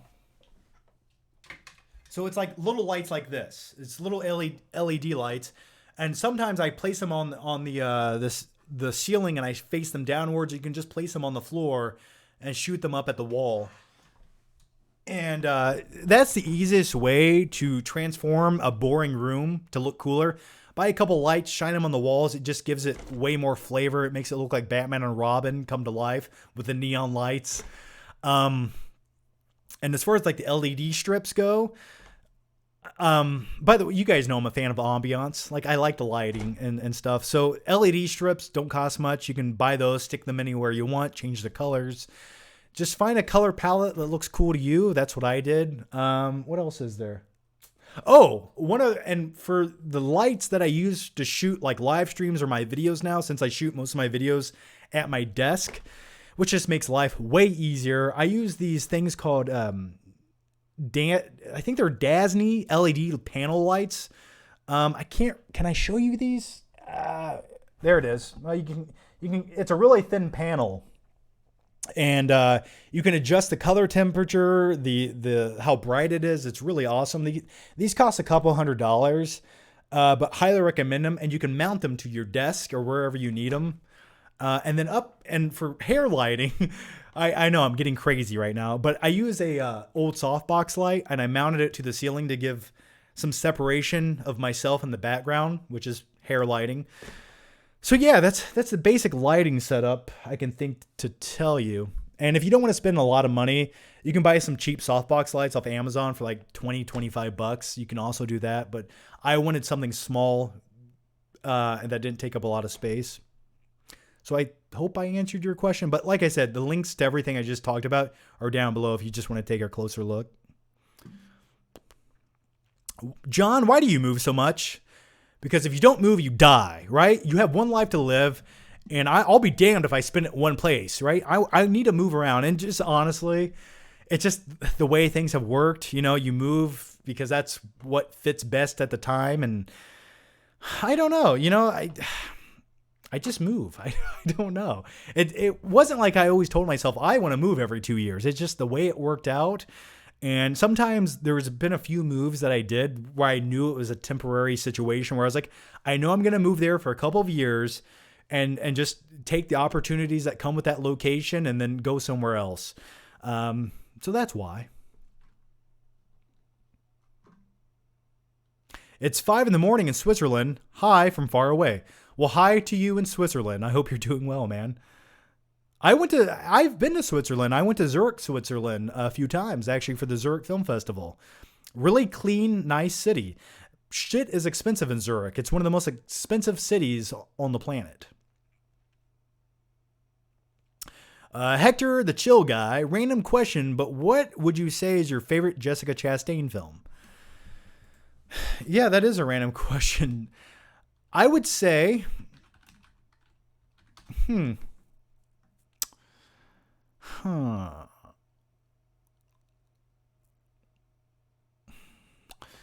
Good question. I'm looking at some of her filmography here, and I'm trying to pick one. I don't have like a favorite Jessica Chastain film. She was really good in Zero Dark 30. I like her in the film It. She is very similar to like Bryce Dallas Howard, but she's like the more likable actress in my opinion. Yeah, I'd probably go with Zero Dark 30. I think that was a great performance. Also, It Chapter 2. She was terrible in Dark Phoenix. It's not her fault. It's just the shitty script. Maybe those two movies. Jason Dolan, Jaws 4K review would actually be great video to drop on 4th of July. Ooh, you make a good point, man. Thank you for that. Yeah, you're right. Perfect timing. I might do that. Good job. Thank you for that. Because I have this cool box over here to open that the studio sent me with all kinds of cool stuff in it. That the holdup on it was I needed to watch the movie on 4K and then watch the 1080p version to give some actual insight to compare the two. But yeah, good idea. Thank you for that. All right, the next one. Azim the Dream reviews. So how does Stuckman do it? Why not wait until movie? I don't know what you meant. How does Stuckman do it? Why not wait until the movie? You're talking about you're talking about reviewing a movie early? I think. I don't know. I mean, yeah, you go to the press screening and you put out the movie early because if you're the first one on YouTube, you typically get the most views. That's the model that works typically. Bayo Manning, dude, shout out to the cinematographer on your family video vlog. It looked great. Hope you're doing well. Yeah, thanks. And yeah, his name's Trevor Hancock, and cool guy. And yeah, he shot my family video flick trip video. And I just told him a few ideas I wanted. I told him what I wanted, and he came in there and did it, man. And I was really impressed. And the video turned out pretty much how I wanted it to. There's a few things I might have tweaked or changed, but yeah, I would definitely like to work with him again in the future. He did a great job. Andrew Hart, what do you think about the movie Zodiac? I love Zodiac, man. A Fincher flick that's almost a perfect movie in many ways. Let me tell you a quick backstory about the film Zodiac, though. So at the time the movie came out, I was going to college at the time, and I was working part-time as a delivery driver for Pizza Hut. And I remember we went to go see the latest showing of Zodiac after I got off work, and it was probably like the 10:30 showing of the movie, and it's a long movie. And I had been up all day. I went to school. I went to work. And I remember falling asleep like 25 minutes into the movie and waking up at the end of it. And I was like, oh, man, that sucked. And then I later watched it on DVD and really loved it. So that's my Zodiac story.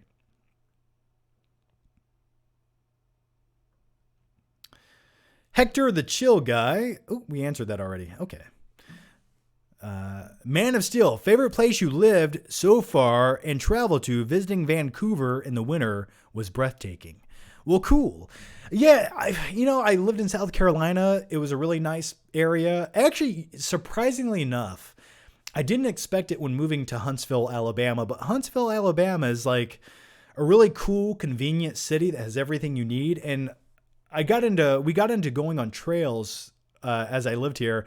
And some of the trails around here that are only 10, 20 minutes away from my house, they have like little waterfalls. They have rock formations. And like every time I walk on one of these trails, if I ever wanted to shoot a movie, like a Predator-esque action movie in the woods or something, some of the natural scenery here would be perfect for it. And so I liked the nature aspect of where I live right now. It's really awesome and nice to look at. So.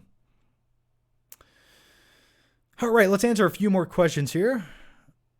Do you guys want to play Pick the Flick? I might end this live stream with playing Pick the Flick if you guys want to. let me know. Give the video a thumbs up. It lets me know you're watching. It helps that stupid YouTube algorithm. And it makes me feel better about my life. So if you guys want to play the Pick the Flick segment, give the video a thumbs up and let me know. Robert Bartson. John, the Flick the Pick is now the director of Marvel Phase 4. What would he want to happen? Sorry if you answered this question like this numerous times.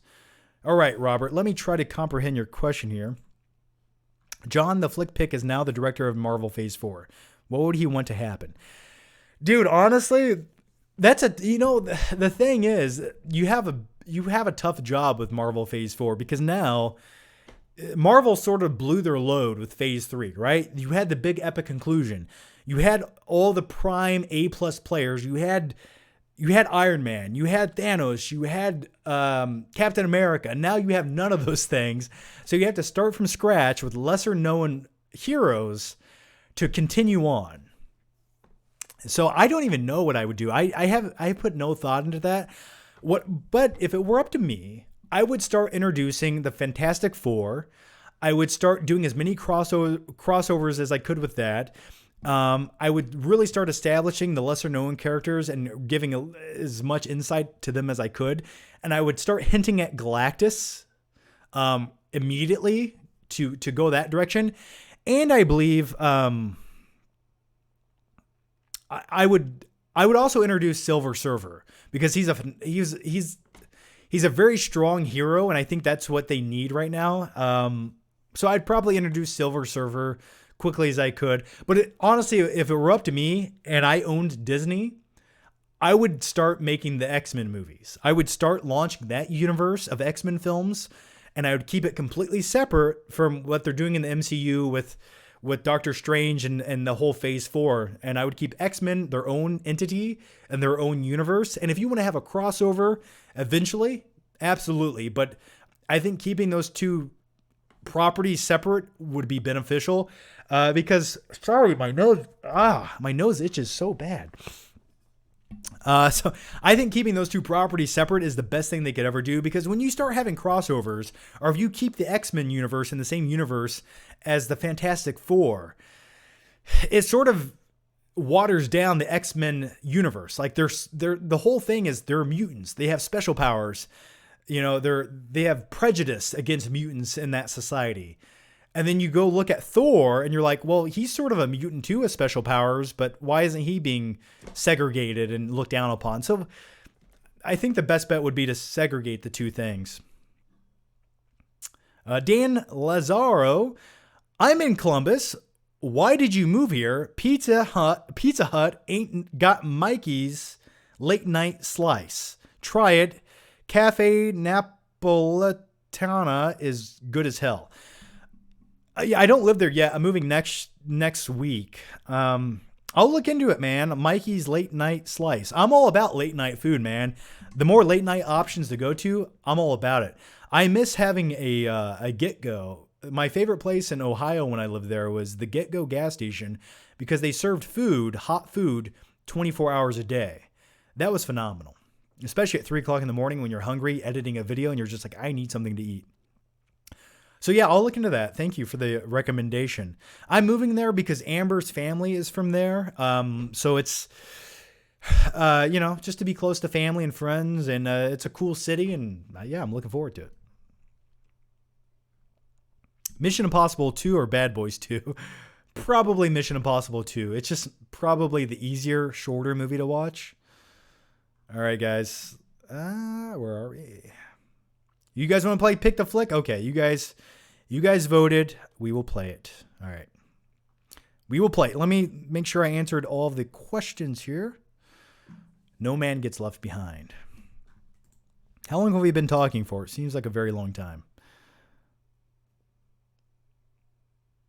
John, Five Nights at Freddy's from Blumhouse thoughts. That's from High Rise. Five Nights from Freddy's. I did not watch Five Nights from Freddy's. I'm sorry. I've heard about it. I've heard great things, but I have not watched it. All right, guys. I'm going to play the Pick the Flick segment. So if you guys, before I give you the cringe-inducing intro, here's how it works if you're brand new to it. What happens is I show you a really crazy intro. Then afterwards, you guys get to pick which random movie back there on the shelf I talk about for a few seconds. So here's how it works. You pick which shelf, 1, 2, 3, 4, 5, 6, 7, and then you pick which side and you pick how many movies in, and that's the movie I pick. So you say shelf 2, left side, 20 movies in. And then I pick that Blu-ray and I randomly talk about it. So we'll do that. So here goes the intro. This is it. Don't get scared now. Pick the flick. Yay!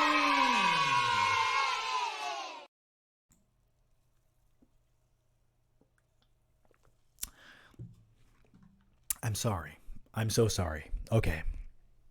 Let's so yeah, guys, give me the coordinates, which movies you guys want me to pick, and I will pick some of those back there. All right.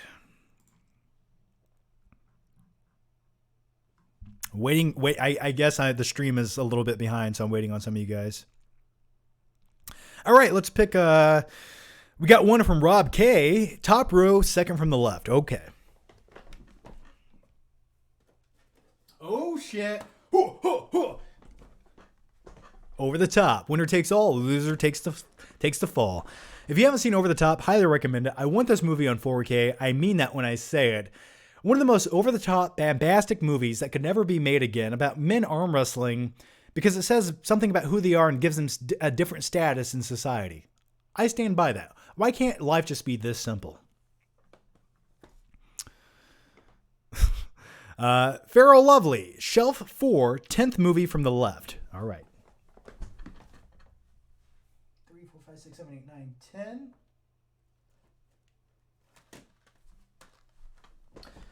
It's Good Will Hunting, one of my favorite films of all time. I still find it hard to believe that Matt Damon and Ben Affleck wrote the script to this movie. It's like, if they could write such a great script at such a young age, why didn't they ever come together and write another script? I just feel like someone in Hollywood sold them the script to this movie, and they're like, okay, well, here, just take the script, we'll buy it. They bought it from them, and then that launched their Hollywood careers. But anyway, one of the best Robin Williams performances. How do you like those apples? The next one comes from the DVD shelf. There's nothing on the DVD shelf. All my DVDs are in bins over there. By the way, if you guys want to buy my DVD collection, let me know. I have 240 plus movies ready to sell you. The next, Mr. Drown 73. Second row, 42nd movie from the left. Okay. 10, 20, 30, 40. Okay.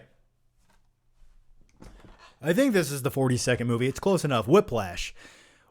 2014 gave us two amazing movies. It gave us Nightcrawler, and second up is Whiplash, which it has a little sticker on there still. Should I peel that off? It makes me sick to my stomach looking at it. I'm going to peel the sticker off. Just watch me for 10 minutes as I do this. Oh, no, it's going to leave stuff behind. Yeah, Whiplash. This movie made playing jazz music look extreme and awesome and intense. Like, when you can make a drum solo look that intense and make you sweat when you watch it, you know the movie's doing a good job.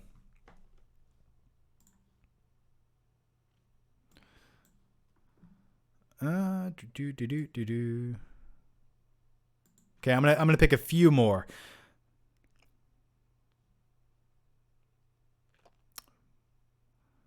Let's see. I'll pick one more. All right. Come on, give me some coordinates. All right, this is the last one. Stranger in the Alps. Third movie shelf, down, fifth movie. Third movie shelf, fifth movie. Okay.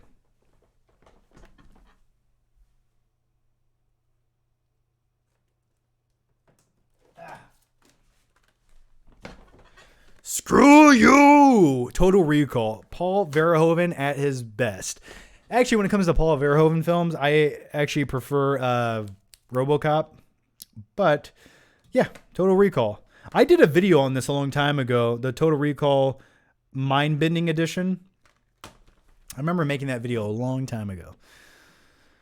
All right, guys, let's answer a few more questions, and then I'm going to wrap up the live show tonight. But yeah, thank you guys for joining me so much. Thank you guys just for watching. Thank you for the super chats, the Streamlabs donations. It helps. It honestly does help make Flick trips and videos possible. So thank you guys.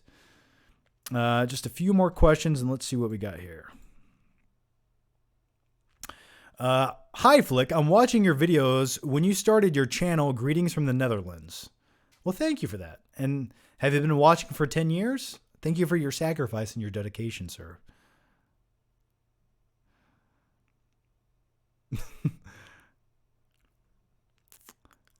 Can you rank all the Spider-Man movies? Honestly, I like Spider-Man 1 and 2. I think 2 is the better movie. And I don't really like any of the others. Homecoming. Homecoming and Spider-Man Far From Home. So the first two Spider-Man movies, and then the Far From Home and Homecoming are probably right after that. There's been a lot of bad Spider-Man movies. Just so many bad movies.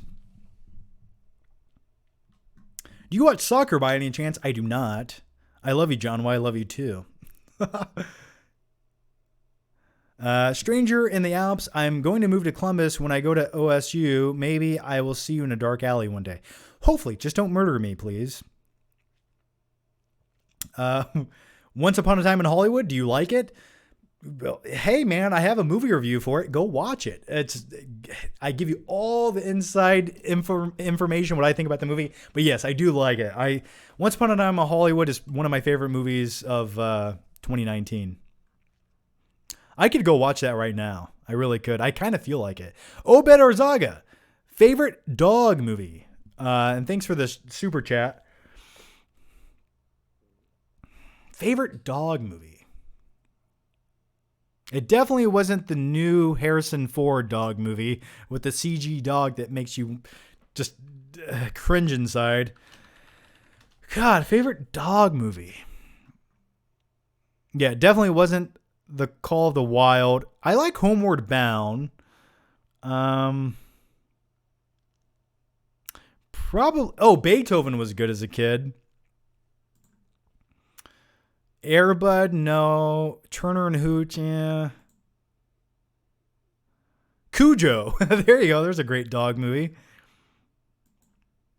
I'd probably go with like Homeward Bound. Lady and the Tramp, maybe? If you want an animated one. Not the live action Disney one, which I didn't even watch. Well, speaking of dog movies, I guess you could technically say I like the scene in Once Upon a Time in Hollywood where Brad Pitt's feeding his dog like food out of the can. Like I liked that scene. All right, guys, I'm going to answer just a few more questions. So yeah, if you guys, if you have one more question, get it in right now and I'll rapid fire and get as many answers out as I can. Cuffs. Oh man, yeah, the Cuffs movie with Christian Slater. I need to go watch that. Does anyone know where I can watch the movie Cuffs with Christian Slater? Favorite alcoholic beverage? It just depends. I'm a fan of just Crown and Coca-Cola. Like you mix the two together. That's pretty good. Craig Thompson, favorite character in the Goonies?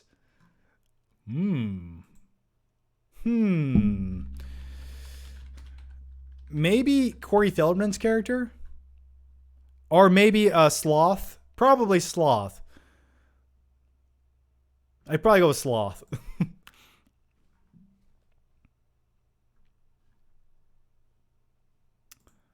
Goonies is one movie I have not watched in so long. A lot of people love it. Goonies was never one of my favorite childhood movies. I've always enjoyed it, but I was always sort of more stuck on like the more realistic movies like Stand By Me. Like something about those spoke to me a little bit more than Goonies. All right, I'm going to answer like one more question here. And by the way, guys, if you guys have any more super chats or Streamlabs questions, stop them so I don't miss them. I don't want to miss any of your questions.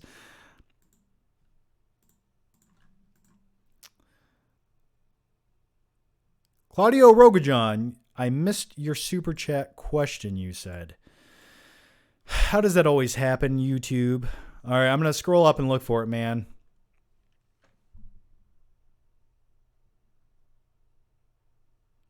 When the hell did you ask this question? I don't see it. Have a good night, everyone. Stay safe. Well, thanks, Mr. Drown. Did you see Scoob? No, I did not see Scoob. Thoughts on Hellraiser? I like the first Hellraiser. I never was a huge fan of some of the previous ones. Claudio, I'm looking for your question, man. I'm not leaving until I answer it.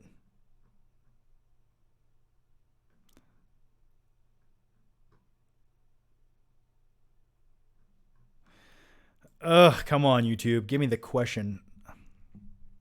Favorite Jake Gyllenhaal movie?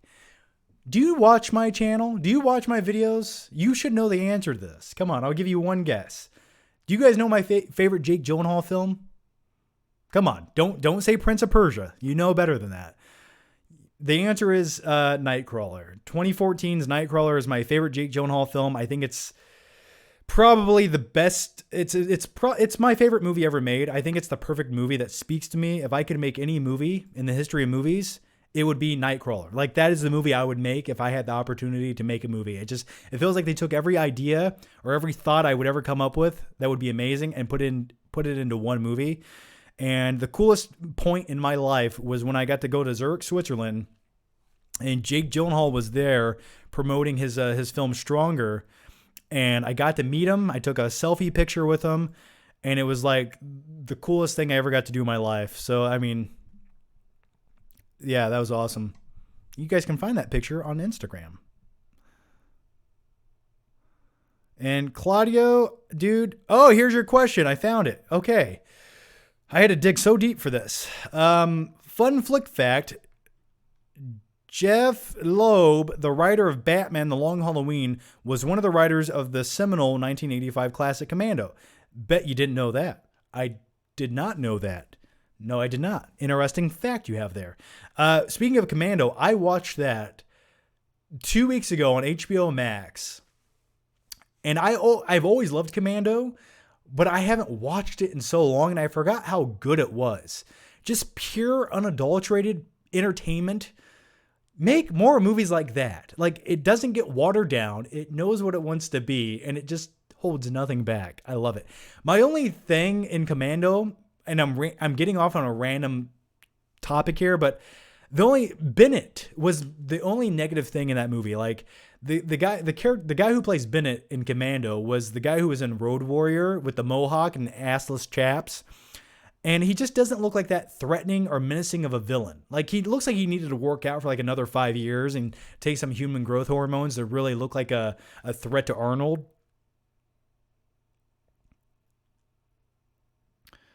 All right. Obed or Zaga grow a beard. No, I shave every like 2 days. Once I start getting the ratty like 5 o'clock shadow, it's just like, it looks okay. But then if I go beyond that, it just looks scary and disgusting. All right, guys. I think I'm going to wrap it up there.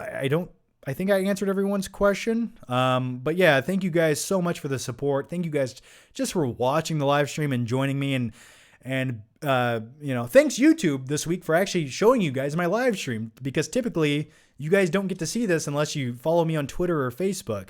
But yeah, much appreciated, guys. Thank you. And look out for a couple new videos. And like I said earlier, if you haven't watched a brand new Flick Trip video over on the Flick Pick channel where we go to family video, go watch that. It's probably the best looking Flick Trip video ever made. I love it. So as always, guys, thank you for watching. Stay safe. Leave your thoughts, your opinions down below. And if you enjoyed this live stream and you got a few minutes of mild entertainment, well, give the video a thumbs up. Much appreciated. And big thanks to Rob K, Stranger in the Alps, and all the other YouTube members who joined me today. Much appreciated, guys. And thank you guys for being YouTube members. I will see you guys next time. Until then, stay safe and bye-bye. Take care. See you guys later.